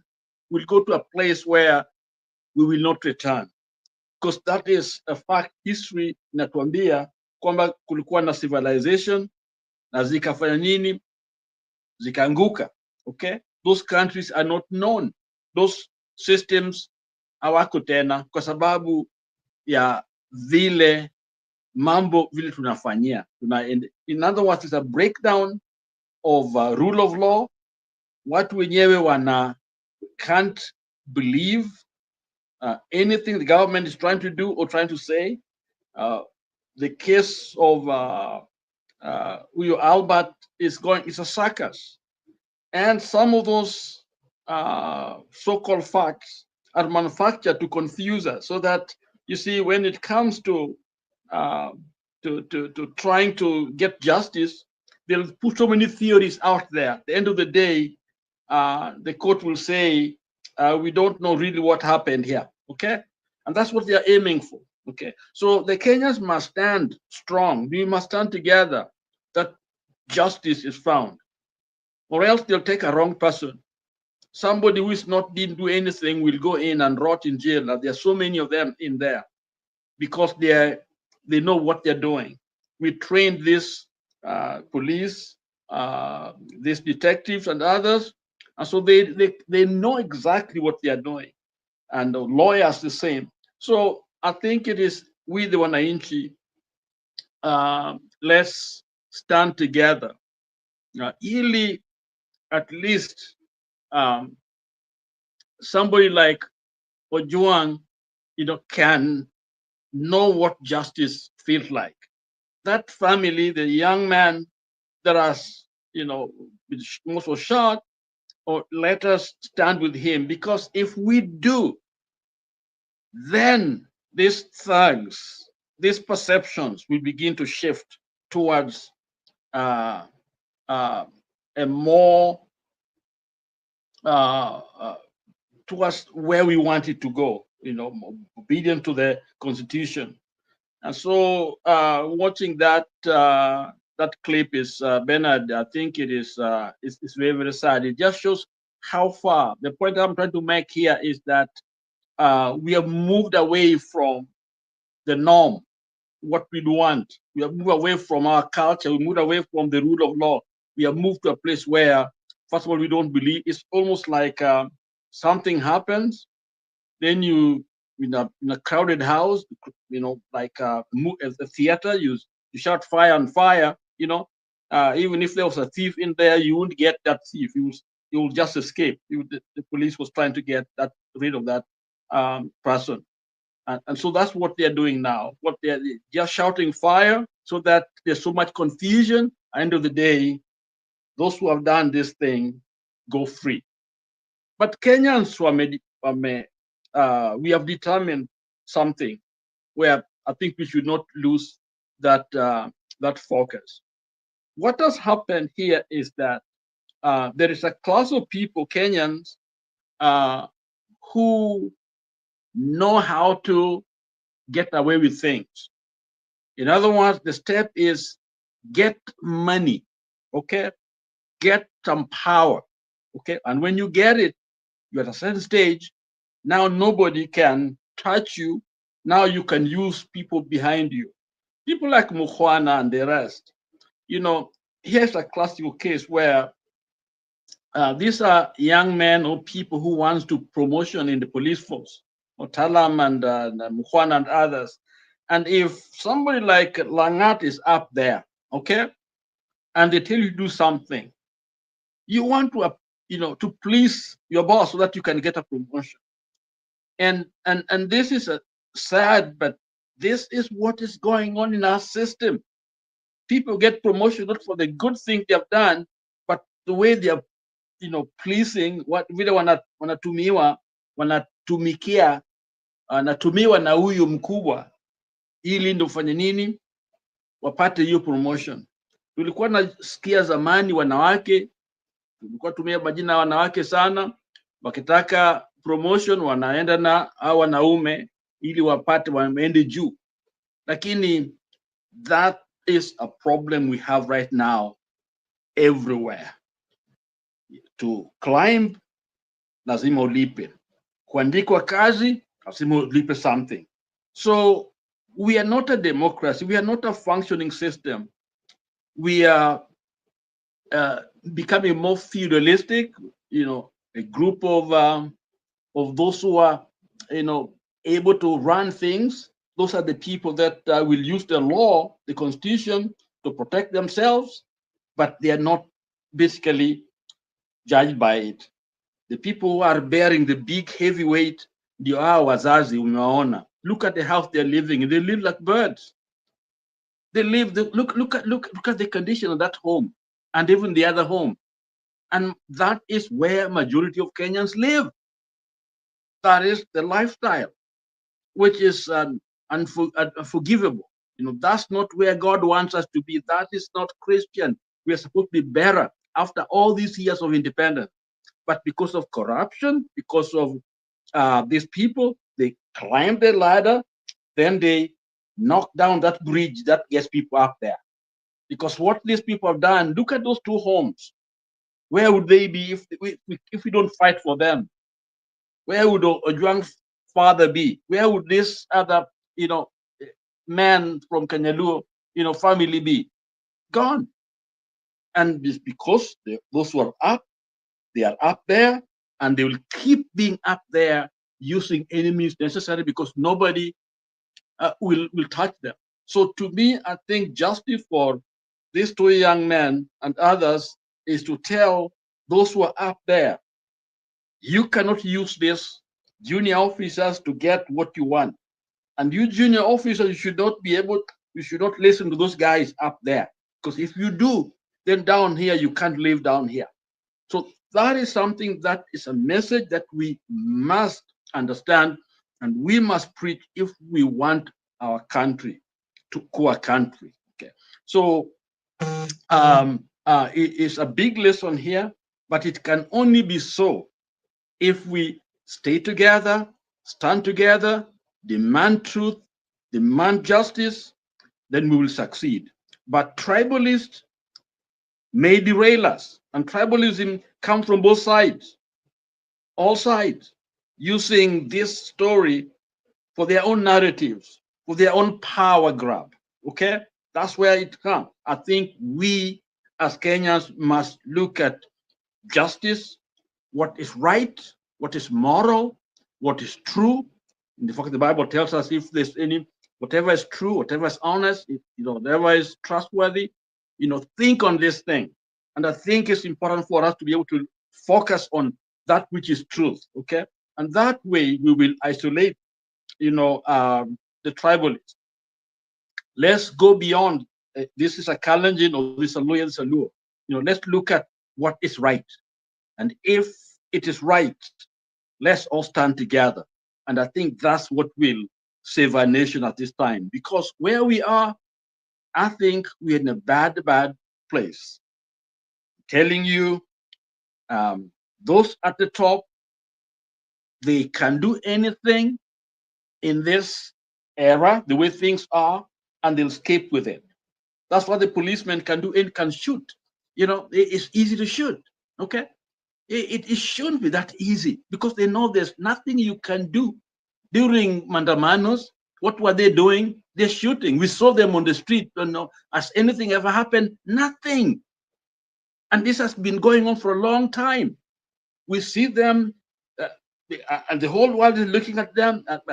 But that has actually made us disrespected even outside here as Kenyans and other Africans, because that's how we treat each other. Okay, so who are you to tell us ABCD? So it actually affecting us economically, socially, in every sense of the word. The worst thing that we can do for our continent is to be corrupt, is to support impunity, is to watch as your people, as our people getting shot, getting killed, and we do nothing. So it is upon us as Kenyans, upon us as Africans, to stand for truth. And the truth is very, very clear. Justice for these two young men, and those that did this must pay. Okay? Not the small guys, but whoever up there plus the small guys, so that everyone can learn the lesson that justice has got no discrimination. It must be applied equally in every area, everyone, and that we will understand. And this is actually bringing me to the point that I've been saying here all along. See, political leadership is at the top. Okay, that is where all is almost like the heart of governance. It is political leadership, and the top guy is the president. There should be no doubt, that the president is legitimately elected. That should be, we should settle it as Kenyans so that it becomes the center, the one who unites us. Okay, because we know that it's been there. So I think constitution, if that to be changed, where if there are doubts, let's make sure we remove those doubts so that we have somebody who can exercise power with a lot of respect, okay, and that way that he can speak to these challenges. It's very hard for Ruto to speak to any of this, and he's our leader, so it's already. It doesn't matter how much educated he is, how much whatever. I mean, as long as there's so much cloud in there, he should be a gentleman and say, you know what, based on this, let's go back to the drawing board. That's why many countries like Israel and others, when a government is becoming weakened, they call for an election very quickly. Okay, they don't have to wait to have done crime, but they just want that support, that political support for the government, so that they can believe in the program. So they go back to an election. Okay, and so the parliamentary system, they don't have to wait. Okay, others like the US and others, of course, they wait for those 4 years, and part of the reason is that everybody's in the government. Everybody, the U.S. There's no there's no opposition leader, okay, and so everybody is part of the government. So that way they can wait for that 4 years or 5 years or 2 years for Congress people and senators a little bit longer to go back to election. And Kenya, we got to make sure that political leadership is right. If we get it right, then you will see these others are just working themselves. Okay. So that's what my contribution is. But it's very sad watching what I've seen. And I also want to let the team know that I lost my mom.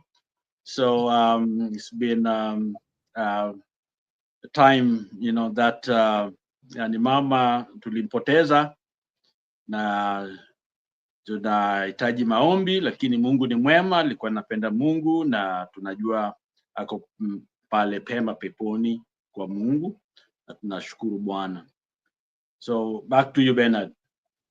Okay, thank you, and Paul for the loss of Mama, and we had made that communication on the group, and otherwise, I will allow you to give us the plans, how they are going. Then we pray for the successful send-off, and of course the comfort for the family. It is only in God's strength that we're able to navigate through such experiences.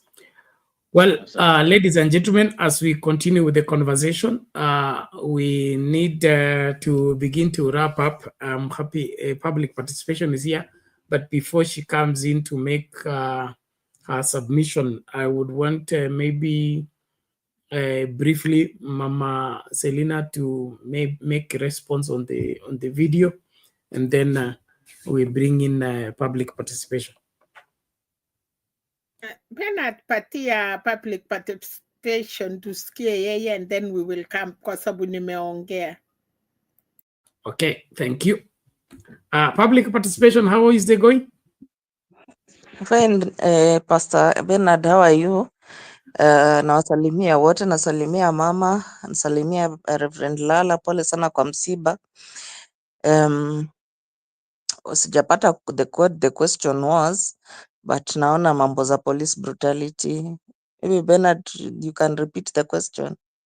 It was a specific question. No, it wasn't specific. Okay, we are still looking on that police brutality, but our main discussion today was that collaboration between the Goons and the police against Kenyans, and then whether the police are taking lessons from Albert's experience to refrain from abusing power, because what is happening is abuse of power, where somebody's arrested and then they begin to punish the person for being arrested. It's just a suspect.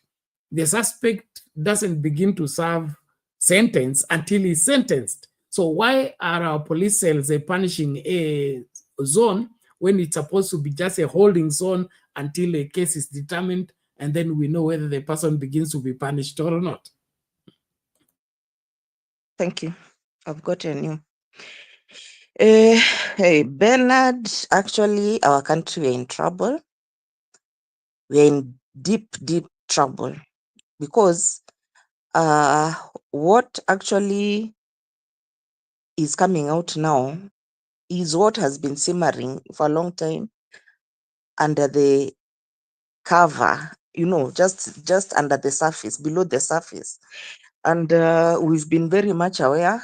You know, this case of Albert Ojwang, the late, it has exposed a lot of things, which we've been knowing at the back of our minds or under the surface, but tunanyamazia tu. First of all, this case of Albert Ojwang is not even a criminal case. If you have talked to any lawyers or listened to any lawyers, defamation case is not a criminal offense. It should be a civil case whereby if the IG feels that he was slandered, he was defamed by whoever, then he should have taken up a civil case in the law courts. But he used his position, and in fact, now what is emerging of late is that it's not even Albert Ojwang who actually wrote that article.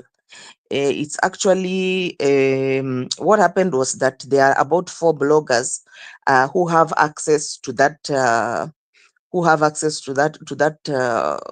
medium which they use, and the person who actually wrote that article is the gentleman who was from Kisii, who alipeana Ojwang. When the DCI checked on where the computer the gadget where that kind of info. First of all, let me start from the beginning because I'm all over the place. So they started being an online false headline of Standard newspaper, saying mafia boss, richest cop, and all those. So first thing he did was to send some DCI to Standard headquarters with a pro box with a false number plate to go and get the information about why Standard is or who is publishing his Standard. Standard denied this and said that they are not the ones who are publishing that. So from there, they now move to the next stage of trying to forensically find where is this coming from. So they got an IP which is in Kisii. So they went to Kisii and they got this guy who is called Kevin. So Kevin kuona DCI wamemkujia, he knew now things are bad, akapeana Ojwang. Actually, Ojwang was very innocent. Hata sio yeye aliandika hiyo article, as people have been made to believe. He did not write the article. And probably this is why, even when he was being tortured, he could not give any information, because anapeana information gani na yeye hata ajui anything. So, now after kupeana Ojwang, probably number ya Ojwang, they used Safaricom to be able to locate Ojwang wherever he was, because I'm sure hakumpigia wamuulize pale yako, walimtafuta na simu. So you can see again Safaricom how they're helping Kenyans to get into problems. Then from there, the man was picked and brought to Nairobi. Now, if this case was to go in a court of, first of all, this is as I've told you, is a civil case. It is defamation is a civil case. Okay, so the type of cybercrime in defamation is not part of your cybercrime, which is under the section of serious crimes, because kuna cybercrime yenye iko under serious crimes department or unit yenye sasa hiyo it warrants DCI sending some people to go and pick the person with immediate effect, to bring them to Nairobi for interrogation and whatnot, and to be able to go and capture the computer or laptop or phone that was used for these cyber crimes. But defamation is not one of them. Ni vitu zingine serious. There are some other cyber crimes which are considered to be serious crimes. What happened with the IDG with the Langat is not, it's not under those category. It is under defamation. Yani unaniharibia jina. You're spoiling my reputation by spreading false information about me. So hiyo alikuwa anatakikana afile a civil suit. A civil suit hata uingiangi kwa cell, mnaenda kotini. So you see, this guy knew that hakuna kesi iko hapo. First of all, even the headlines themselves, they had very specific information. The article itself, it had very, very specific information that was showing all the details of how this guy anapatanga hiyo pesa 100 million per month from this money yenye bribes yenye wanashinaka wamecollect security fees and all this, and even up to nyumba, hiyo nyumba yenye ilinunuliwa na $2 million cash, hiyo nyumba kwenye iko, hiyo nyumba, the details about the house. So it was, if it went to court, it would actually be evidence can be adduced to show that it's true. that ako na nyumba ya aina hiyo yenye alinunua na hii amount of money, and it is here and the details are here. So there was no defamation, it was the absolute truth. Now, mambo za polisi working with wahalifu, we have been knowing this for a very long time, and this issue of because there's a time when crime was very high in Nairobi. Now, when they were being asked by journalists, they would inform journalists that sisi tunatoa guns kwa polisi. When we want to go and do a robbery, we hire a gun from the police.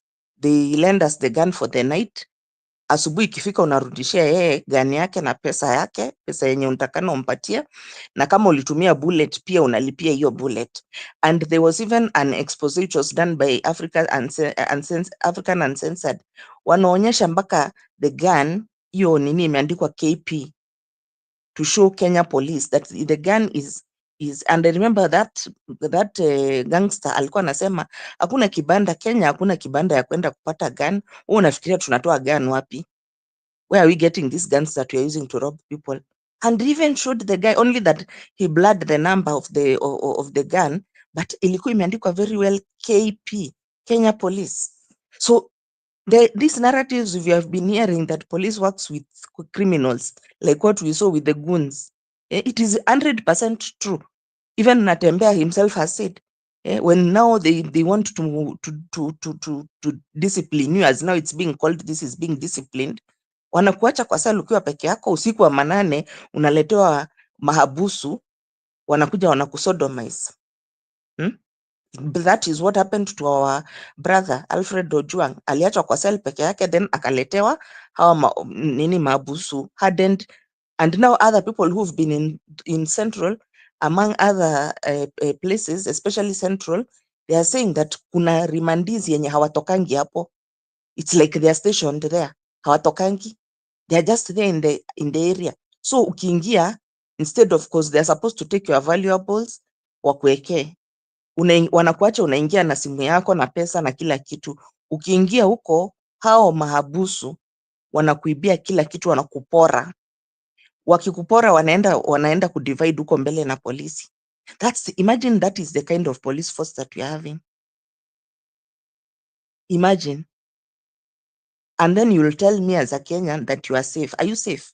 Of late, there's been a syndicate of police and border riders, whereby they are arresting students, university students, wanawaekelea bangi. Like unabebwa na mtu wa bodaboda. Mkifika mbele kidogo polisi anawasimamisha. Then bangi inatolewa, ati wewe ndio uko na bangi, ulikuwa umebeba bangi, unapelekwa ndani. Ukipelekwa ndani, your parents are called and they are told that this is an offense which can lead to 10 years in jail. So kama hawataki kesi iende mbele, watoe 100,000.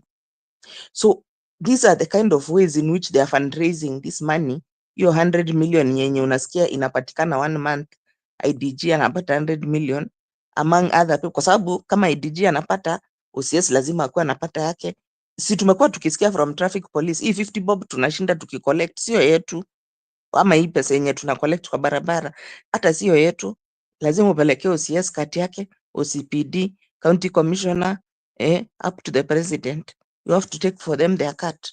So Kenyans have been now being extorted money by the police so that we can be able to raise 100 million every month for somebody who is earning 600,000 per month, like that, so that he can be able to buy a house in Dubai of $2 million in cash. Alafu tunasema tuko na EACC. Where is EACC when somebody who is earning 600,000 akona pesa 200 million yenye alipa nayo cash kwa Dubai anunue nyumba cash? So Kenyans, actually, what I can tell you, we actually don't have a police force. This is a mafia organization. Tuseme ukweli tu. This is a mafia organization, and thank God mambo ilitokea na Mukwana. It got to a point whereby aliona he's not going to go down alone na akasema ukweli. And the matter of the fact now is that IG alisema that nani hawezi toka kwa ofisi unless he's adversely mentioned.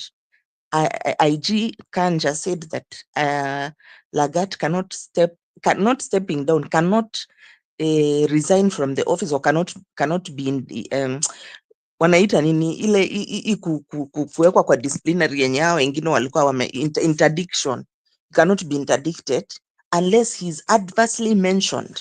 Na Mukhwana mention adversely. So what else are they waiting for to interdict the guy? In fact, I don't know, somebody of that high level, let us see kama you're supposed to be interdicted ama undakana resign tu kabisa usakiwe once you have been adversely. So Mukhwana has adversely mentioned him. So what else are they waiting now to remove the guy completely? What are they waiting for?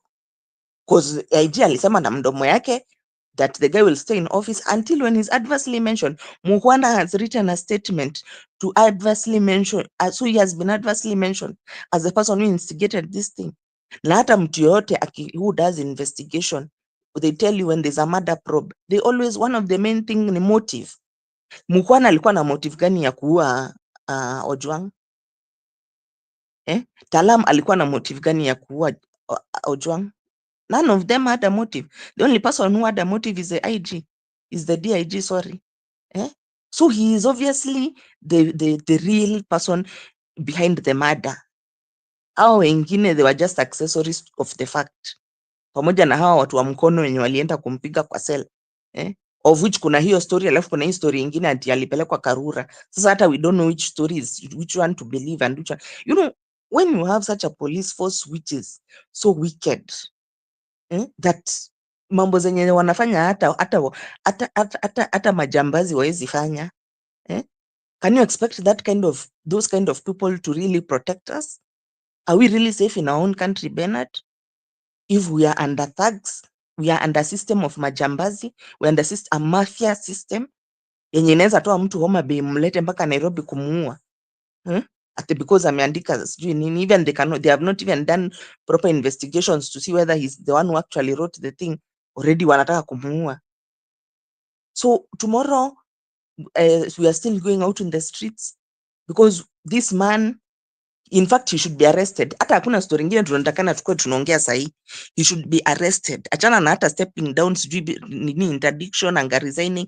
He's been mentioned as the person who orchestrated the whole thing. He should be arrested, and there's nobody who is above the law.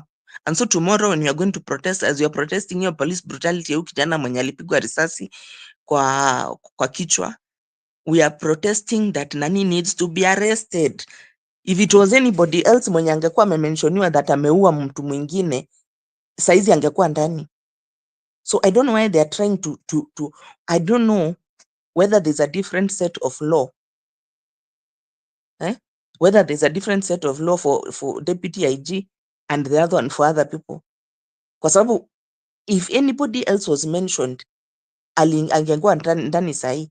Sahi Mukhwana ameandikisha statement ni jana ama ni juzi. We are not seeing any action of this man being arrested. Ako tu comfortable, he's earning his full salary, ni ile tu ametoka kwa ofisi, lakini salary ana earn full salary and is very much okay. Hakuna kitu anaulizwa. After being implicated in a serious matter like this. This is what I want to tell you, that we don't have a government. This is not a government. This is a cabal of mafia who have taken over who have hijacked. Let's not even talk about taking over. They have hijacked the country. Venye munaweza hijackiwa mko kwa matatu muna hijackiwa na wezi. That is how we, as a country, that is where we are. We have been hijacked. We are coming to discover that even the person who's driving the matatu is a hijacker. Tumehijackiwa sisi wa Kenya. That's what is happening to us. And that's why everything is coming out. But Kenyans, we are people who are not going to, hatutasimama maovu ya kitawala. We are not going to be just there spectating as we are doing all kinds of evil. So tomorrow we are on the streets, and even next week, tena, Wednesday, evil, until we get the country that we want. Thank you very much, Bernard. Thank you, public participation. That's clear enough, and it shows that the arrest of Albert was a response to those allegations and not necessarily seeking redress for defamation. There were truths behind that, and then pia inaonyesha ile uhasama ya kulewa kwa mamlaka because you are in a bigger office, you want everybody to prostrate, and you don't want anybody to say anything about what should not be. Yeah, you see the way they have legalized bribing, legalized demanding bribes from Kenyans, that somebody tells you that to get a birth certificate, you give me 5K. And he stands as if that is his salary, as if he's selling it to you. And so that attitude is something that we pray that through this Albert's demise, there will be a huge turnaround in terms of how Kenyans are going to be treated by the police and all other public servants. The games of intimidating Kenyans and demanding bribes from them should end. And Lala also talked about governments being changed in Israel and other where they have parliamentary system. That's a proposal that was being, we discussed that with Jeremani. Something wrong with our structure of administration is where this merger of head of state and head of government being one person. If there were two different people, it would be very easy to get rid of a government because the state continues. But this merger of head of state and head of government being one person, it becomes difficult to, throw away a government that has become unpopular. It's just like we have had in Britain, they have had 5 prime ministers. Those are 5 different governments within, I think, 2 years or something like that. That makes it easier. I don't know why the framers of the new constitution did not envision that and help us by ensuring that there is separation between head of state and head of government, whereby if the government is not performing, we can send away the government, but the head of state continues with wherever carrying out his duties, and we get a new prime minister, set up a new cabinet, a new government that can function and be able to serve Kenyans. And so we really have to have a relook at this entire scenario and be able to come up with the proper structures. Look the way the DCI is engaged, that they go looking for somebody on a crime that does not warrant that. The only crime that will warrant that will be something bordering on the security of the country or something on terrorism. There is terror, something like that. That's where that speed should be deployed, and because they want to abort maybe a terror plan, a terrorism attack, or something bordering on the security of the country that is so dangerous that this person is dangerous, he needs to be locked up, and investigation should kick in. But somebody wrote something about you, and you are now deploying terror laws and terror moves to go and bring him. Then you bring him, all of it in the pretext that you want to discipline. That is unheard of. And then IPOA, I think you need to get serious. I hear that they have summoned the DIG to appear and defend himself. IPOA should arrest Langat. They have arrested Talam. They have arrested Muhwana and the other Nganga and the other police officer. They should arrest the DIG also. Akai kwa hiyo cell, akingoja mambo yake yaangaliwe. Lakini maneno ikifika kwa Deputy Inspector General, ati yeye anakuwa summoned akuje kujitetea. And then hao wengine wako ndani. Why should there be double standards? And so Kenyans, we need to get serious and ensure that our country is not being run like a kiosk.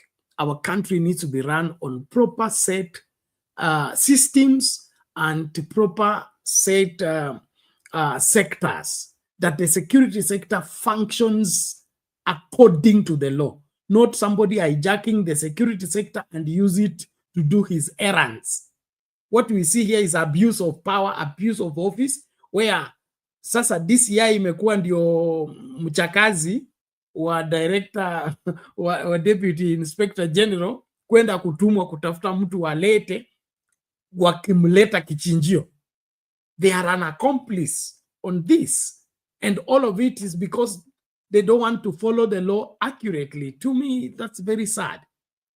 The best people to have told the DIG this is not part of what we do should be the DCI.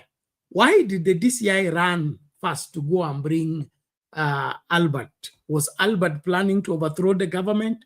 Was Albert planning to attack a terror attack to any building in Nairobi or elsewhere?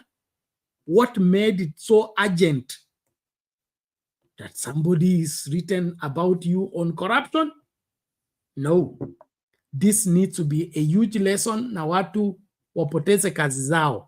And then the DIG needs to, if we found guilty on this matter, apoteze kila kitu, including those benefits. And I think he may rush to resign so that he doesn't lose those benefits, probably, if worse comes to worse. Now, ladies and gentlemen, I want to us to begin to wrap up. Is 2 a.m., 20 minutes after 2 a.m. East African time. Nataka mama aseme kiasi, alafu tutarudi kwa Lala. Lakini kabla ya hapo tuangalie hii tu video moja, alafu tukianza kuongea tunaongea, tukimalizia tukiendanga. There is this where is this one? Okay, 1, 2, 3, 4. Oh, let's give the account of the new will play. Who continue to respond effectively under high pressure emergencies. Kenyatta National Hospital is committed to providing the highest. Aniola Nzale is our sign language interpreter. Boniface Mwangi Kariuki, the trader who was shot by police in Nairobi's Central Business District, remains alive and is currently receiving treatment at the Kenyatta National Hospital. His family, after visiting him in the intensive care unit at the facility, confirmed that the 22-year-old hawker is in critical condition after suffering a gunshot wound to the head. According to the hospital officials, doctors are working round the clock in a bid to save his life. And as Ben Kirui tells us in the following report, 7 other individuals are also being treated at the facility for gunshot wounds and blunt force injuries sustained after being assaulted by armed gangs during Tuesday's chaos at the Central Business District. It has been a harrowing ordeal for John Kariuki Nyambura, the father of Boniface Mwangi Kariuki, the 22-year-old hawker, who was shot by a police officer in Nairobi's CBD on Tuesday. John has remained at Kenyatta National Hospital since late Tuesday night, gripped by fear after initially receiving devastating but incorrect reports that his son had died. Nimelala huku, nilikuja jioni kitu saa 4. Kuna mtu alinipigia juu walikuwa wamesema ati amekufa. Relief came at dawn when he was finally able to see his son alive but in critical condition in the hospital's intensive care unit, clinging to life after sustaining a gunshot wound to the head. Vile wengine wamekuja ndio wameweza kunisaidia, tukaenda kuuliza ndio tukaambiwa kuna wawili hawana majina. Lakini sasa nitaenda niangalie wote wawili. Kaangalia wote wawili, kaona mmoja. Nikaona ni yeye. Mzee Kariuki's phone has not stopped ringing, with relatives and neighbors back home anxiously calling for updates on his son's condition. At the family's homestead, news of Boniface Mwangi's shooting, amplified by disturbing images circulating on social media, sent shockwaves through the community. Nimepigwa na mtoto wangu leo asubuhi. Akananiambia poni ako ICU. Amekutana na askari wako mkuta ako kazi yake. Tuna huzuni sana kutoka jana usiku. Ni kama tulijua ni itatufikia kifamilia vile imetufikia, sababu hata mimi niliona kwa matangazo ya jana jioni na nikaona askari vile alimpiga risasi. Boniface, known for his relentless work ethic as a hawker, has been a key provider for his family. Now they are devastated as he lies in the intensive care unit fighting for his life. Ako sawa lakini siwezi sema sana juu hiyo ni machine na naona anapiga roho sasa, lakini at least nimekuwa na imani kidogo juu sio vile nilikuwa nafikiria na vile watu walikuwa wamesema. Doctors at KNH say they are doing everything possible to save Boniface's life. According to the hospital, a bullet fragment was removed from his head during emergency surgery. The bullet had struck the left side of his head. The patient was then prepared for surgery, for emergency surgery to mitigate his condition. KNH has confirmed that it received a total of 16 patients following Tuesday's protest-related violence. The victims had varying injuries, ranging from gunshot wounds to blunt force trauma. Of the 16, 7 were admitted for further treatment. One patient remains unidentified. The shooting of Boniface Mwangi has ignited national outrage and scrutiny over the consistent pattern of police misconduct in the country. And although Boniface is still alive, he is fighting for his life at the intensive care unit. His family and Kenyans at large are demanding for justice and accountability. Ben Kirui, Citizen TV, Kenyatta National Hospital, Nairobi.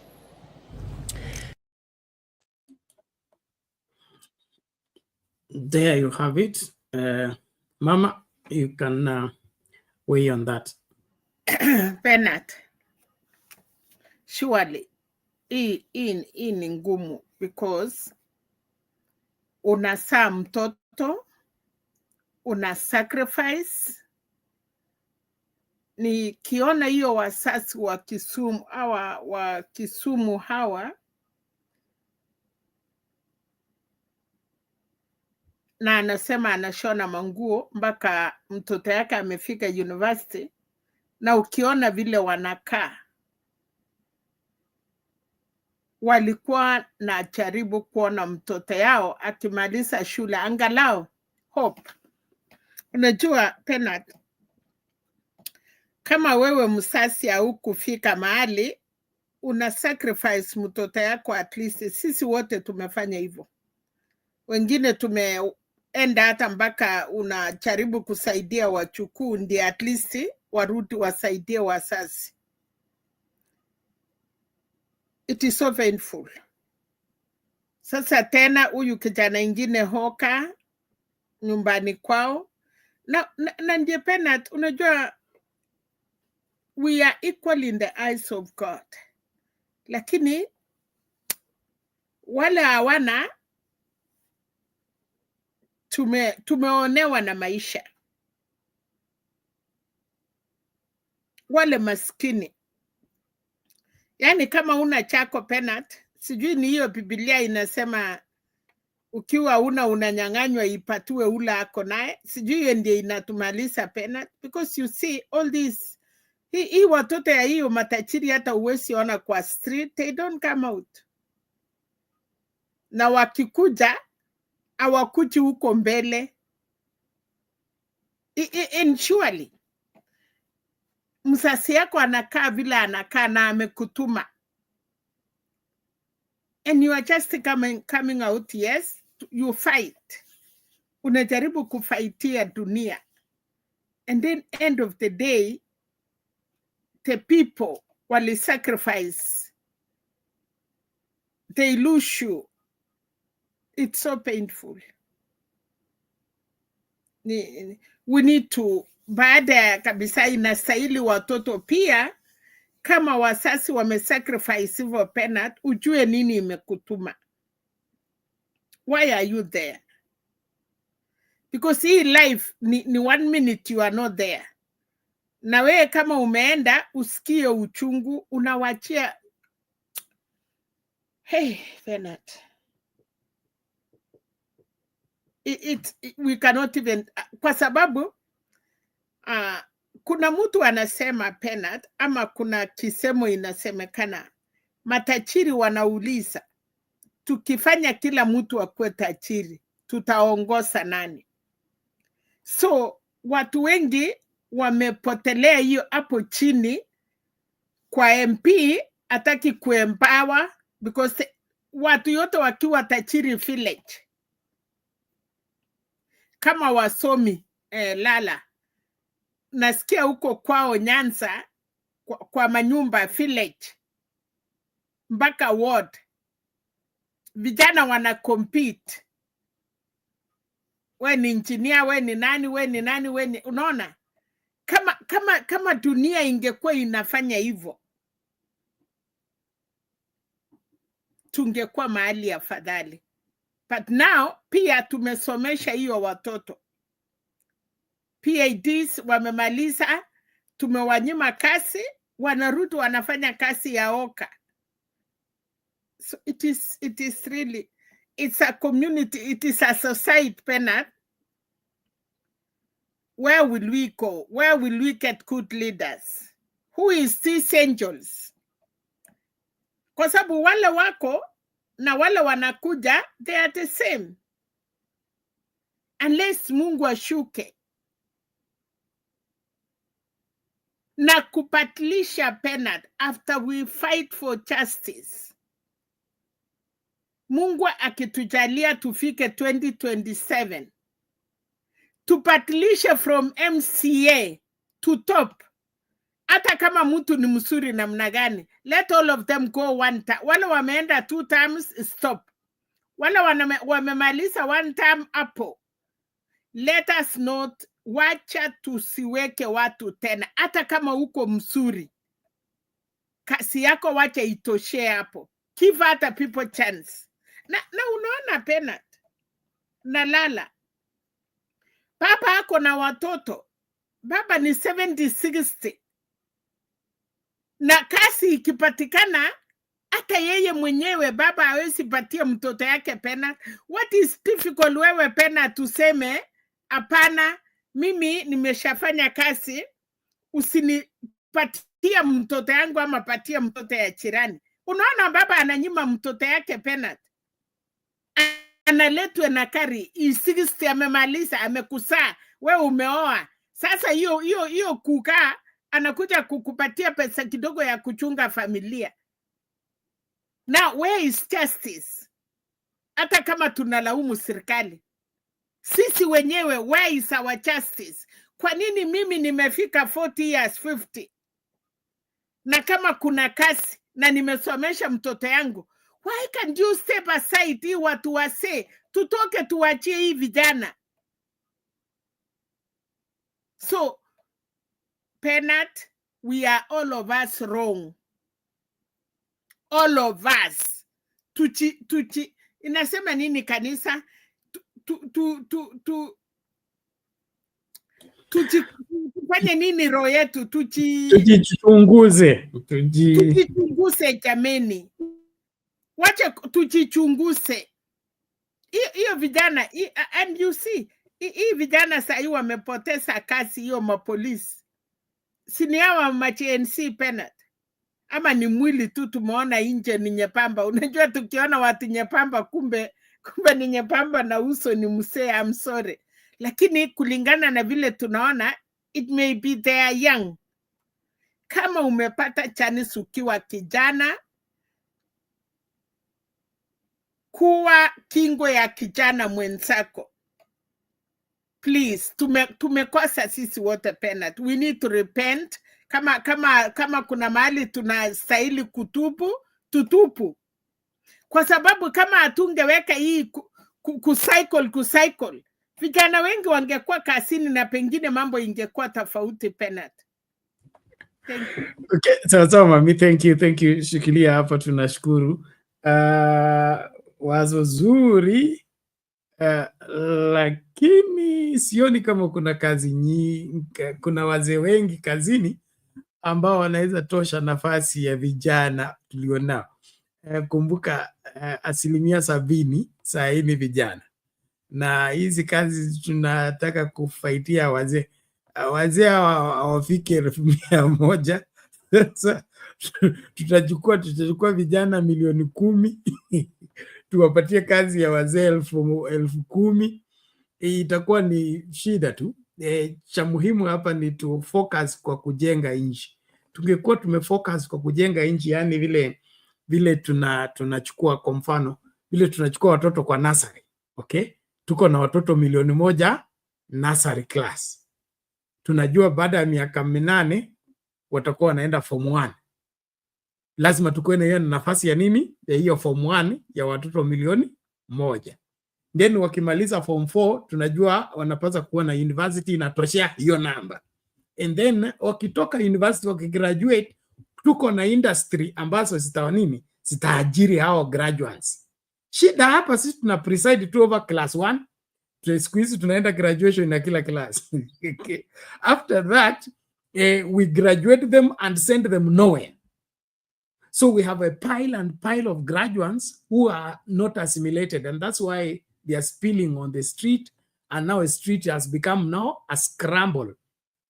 Watu wa PhD wako hapo, watu wa masters wako hapo, or form 4 dropouts wako hapo, class 8 dropout. We are all fighting for the same space simply because we did not cater for these people that we invested.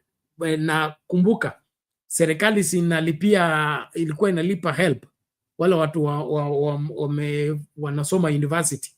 So serikali imespend pesa ya kukusomesha, na ukigraduate hawana industry ambayo utafanya kazi ndani. So hata kupata hiyo pesa ya loan irudi, haiwezi kurudi kwa sababu hufanyi kazi, na huwezi kurudisha pesa kama huna pesa. So ni mipango mibaya kwanza ya serikali, na pili ni kwa sababu ya kutokuwa na mikakati ambayo inafaa kwa kuwajibika tu kimaisha. Kuwajibika kimaisha inamaanisha wewe kama rais, wewe kama mbunge, wewe kama MCA, unajua wewe sio MCA wa miti, wewe sio MCA wa nyani, wewe ni MCA wa watu, na hawa watu wanapaswa kushughulikiwa. So wewe ni MCA, na hiyo kwenu kuna tuseme kuna makademia. What are you doing to enhance that market? Unafanya nini ili watoto wa hiyo inaitwa ward wasitoke huko kijiji wakija Nairobi? What do you do? Introduce a new industry there. Negotiate for somebody to come and invest in the place, so that instead of us having rural-urban migration, we have urban-rural migration, kwa sababu opportunities ziko huko kwa counties, ziko huko kwa wards. But tukifikiria tu nitapata pesa ngapi, hii pesa mimi nitumie kulipa 200 nipate kura tena nirudi kwa bunge, tuache hiyo kama falsafa ya maisha yetu, tuanze kufikiria kuhusu nchi. And that is why I will vote for or rather speak well of what Traore is doing. Ameziba masikio yake yote kutokana na chochote ambacho dunia inasema. Amefocus tu, anataka watoto waende shule, anataka kazi ipatikane kwa vijana, anataka barabara zitengenezwe, na ukimwambia sijui democracy nini, anasema hii sio democracy, hii ni revolution. So we need that kind of leadership ambayo itaziba masikio na ifocus kwa kubadilisha maisha ya Wakenya, sio tu kuwapatia vitu. Kila ambacho kinaniuma sana na kinaniudhi kuhusu serikali ya Kenya Kwanza ni vile wamejitolea kupeana vitu. Kenya haiwezi kujengwa kwa kupeana vitu. Kenya itajengwa tu kwa kufacilitate kila mtu akuwe productive. Lakini tumepatia milioni 100 hapa kwa wamama, milioni 200 hapa kwa vijana, we are just recycling the money, and the money is disappearing. Nothing is being put on the ground. Kuna mtu alitumia picha hapa vile watu wanatengeneza barabara. Mtu tu mwenye akili timamu ameweka maram kwa barabara. Maram akatandaza hivi na tractor, alafu sasa namwagia rangi ya black. Na ukiangalia vizuri kwa hiyo map na zile pesa zimewekwa kwa hiyo barabara, it was to tarmac the road. But somebody is just playing with people's minds. Ameweka maram, alafu anamwaga hiyo tama. Anasema he has tarmacked the road. So the evil in this country is such that we just need an overhaul. And that overhaul will begin by having proper leadership in place. And we need a leadership that is committed to the country, not a leadership that is committed to politics and political wherever political patronage. Reverend Lala, briefly, it's already some minutes to 3 a.m. Naomba tafadhali, unajua ni maandamano, so tufunge kwa wakati unaofaa. Asante Lala, you can weigh on that, and then of course we'll continue the conversation in the next show. Asante, public participation ameenda. Tuseme shida yetu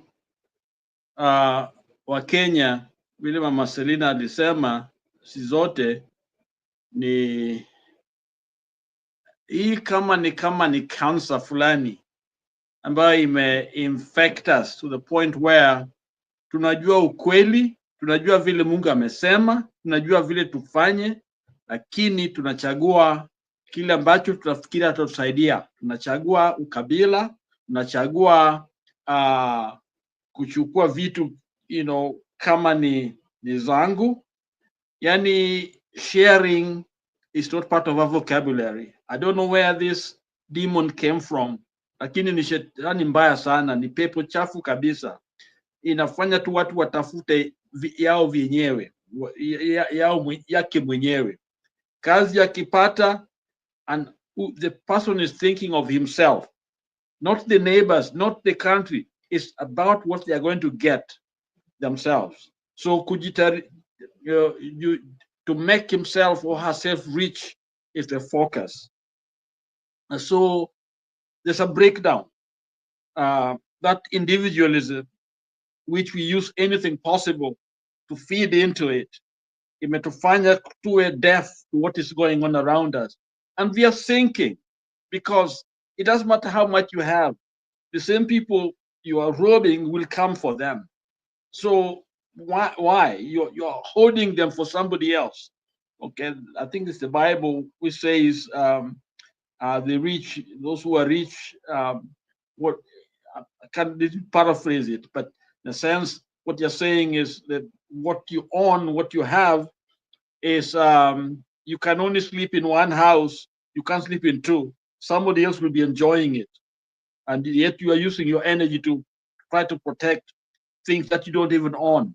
Okay, so the more we understand that God has given us a life, and this life can only be meaningful if we use it to serve each other, the better. I appreciate Bernard taking Frank and others, to all of us, putting us together so that we can be there for one another. That's the essence of living. Lakini kama tuko selfish, then sasa ina translate to the nationwide selfishness, then ile focus on the country is lost. So Kenya is only Kenya if I have something for me, not because I really care much about my neighbors. Because when you're listening to what is going on in at Langat, let's imagine, that he has some question here to answer. Here you are, a young man, knowing some people write about you, and they are not true. And as a leader, if there's a problem, as my sister stated, it's a civil matter. Civil matter, you make sure that you go and ustaki huyo mtu. And a civil matter atapewa ile someone aje to answer, okay? And that way you get to know the truth. And from what I'm hearing, if he didn't even write the thing, he had no knowledge, yet amewawa, that's a greater sin. And again, the other issue here, which I think systematic, is that because ukubwa inakuwa, yani ukuwa na power yako, your power is so huge that people look at you and they know you're above the law. So whatever you say becomes the law. So when Langat says, I want that man punished, these guys are going with the idea that they will get promotion. Mukwana may have been may be taken an order, but he's going in there because he's looking for something else. Okay, so Anna disobey So nobody's looking at the constitution, the laws, we talk about them. Everybody's looking for themselves. And clearly, the issue was that wakubwa wanakula pesa. And none of us can look at my face and say they don't eat. Wanakula. That's the problem yet. That's why we are fighting people on the street, because these people are not leading us in the right direction. So even Langat is part of the it's part of the system, okay, that actually we are responsible for, okay. So I think we are between a rock and a hard place, because the more we point finger, the more we point at us, and then where our responsibility lies, really, if we believe in that constitution, and we are the one who coined those words, we the people, this government for us, unless those words mean something, then all we are doing is, as Kidube says, tumechukua hiyo, tumepaste tu, yani unaweza chukua tu kama fake, you think you have something but you don't have it. Because what does it mean? If we can't even change leaders, we know they're stealing, we let them, then we call ourselves democratic constitution. It's like it does not make sense. So whatever we are following in the name of constitution, and here we are talking about things, and then we know they're gonna go on. So I think it's a high time for us to put our feet on the ground and say enough is enough. And let me tell you, a Kenyan, don't play with Russian roulette with your life. The more you don't confront the problem, the more you accuse the other person, being tribal and being this and that, ask yourself, what am I doing to save my nation? Because the Ojwangs have done their part. They've given us a way, it's for us to be able to tell those leaders, all of them, that this thing we've given you, you've not done anything with it. We want it back. We want it back. Okay? And that way, in a sense, ukundani, it's a part of the message, because it's a chip somewhere in the brain of Kenya that need to be replaced and changed. And I think that way we will have a beautiful country. God has blessed us. So far, we can change a lot of things for the better. God has given us chance and time to do it, but I'm afraid that we're moving down. When I saw those people on the street, and walking with those sticks, and the police is driving next to them, that's a bad image. That means the police are thugs. It's a bad image and it's spread all over the world. And somebody told me, about it, and people wondering, what country is this? So we are actually bringing Kenya's name down. Mama Selina, you saw that, and you know how bad it appears. Police walking next to those, to those people with the rungus. It was not a good show. And then you hear people have been shot. You hear somebody has, business are being destroyed and all that. So even though we are fighting for something, but actually it's very counterproductive the way we are doing it. Okay, but I'm sure if we all, those who believe in change, if we can all speak together, then people will listen. But then if we don't, then those scenes will basically take the center stage. And so everybody think Kenya is like that. And so we must do something. And I think all of us coming and saying, this is what we don't want, this is what we want. Let's agree on what we want to agree on. Unless these thieves and robbers and bigots, whatever it is you call them, let them leave our country, leave our government, so that good people can be there to run it. That's what I can say. Thank you, Bernard, and Santini Sana. And I look forward to seeing you very soon. Thank you, Reverend Lalo. We appreciate that, and we look forward to engaging further. This country, we must, in the pursuit of finding leaders. I think our main problem is trusting opportunists with national leadership at the expense of nationalists. Nationalist thinks about the country, thinks about the welfare of the country, thinks about the four corners of the country, the state of the children, the state of the women, the state of the fathers. That's a nationalist. But these opportunists, they look at government and government opportunity as an opportunity to milk, an opportunity to eat, an opportunity to carry whatever that is lying around.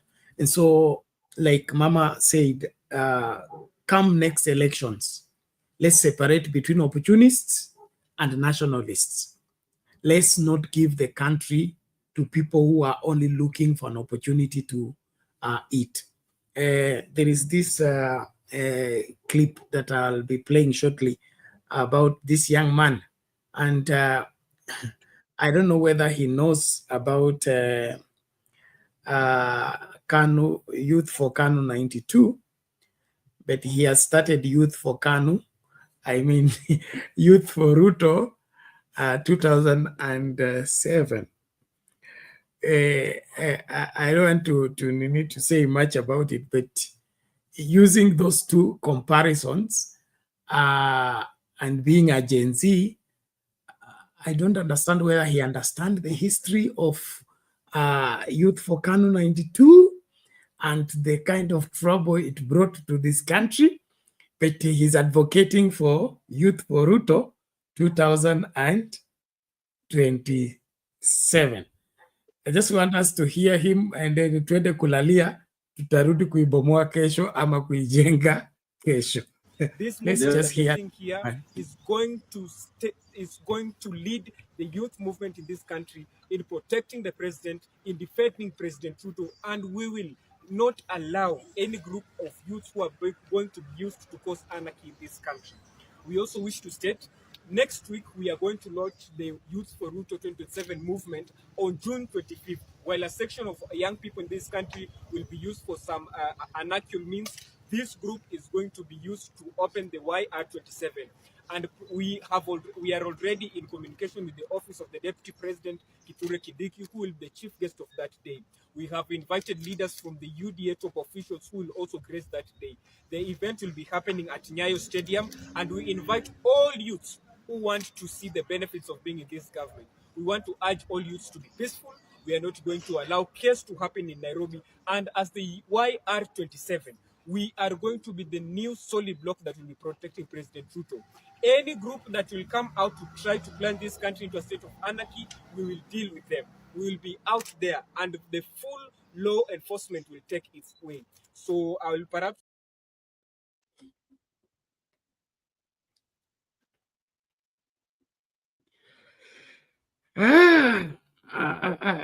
I don't think I have strength for that for now.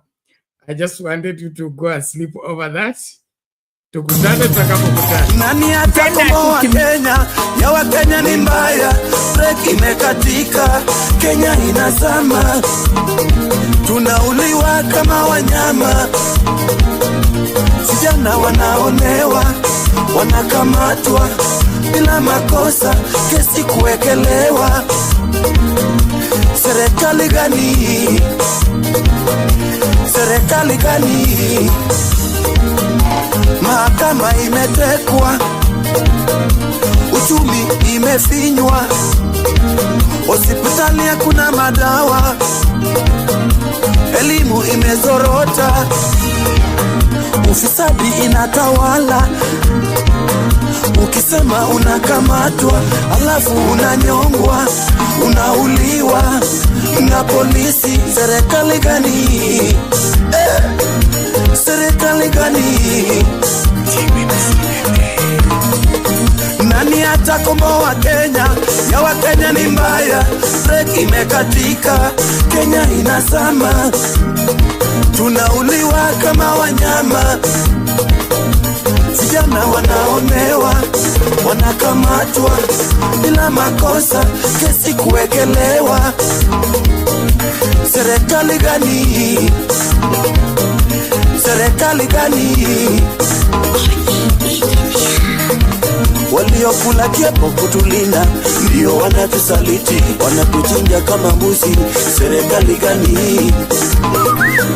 Tunauliwa na polisi, lakini kwa amri ya wakuu wa nchi. Freedom time.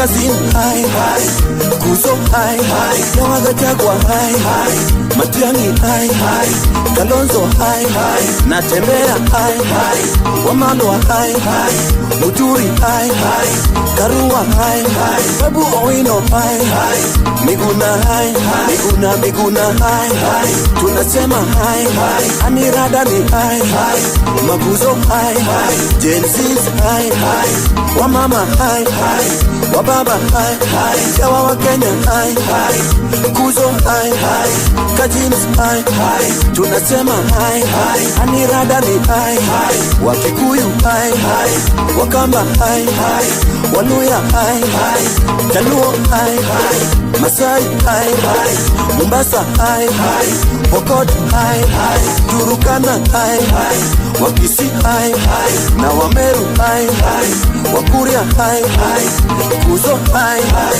tunasema hai hai, Anirada ni hai hai. Brother Eric Omondi, Mungu akubariki. Na team sisi kwa sisi, may God bless you. Thank you for standing with Kenyans. Oh, Kenya nchi yangu.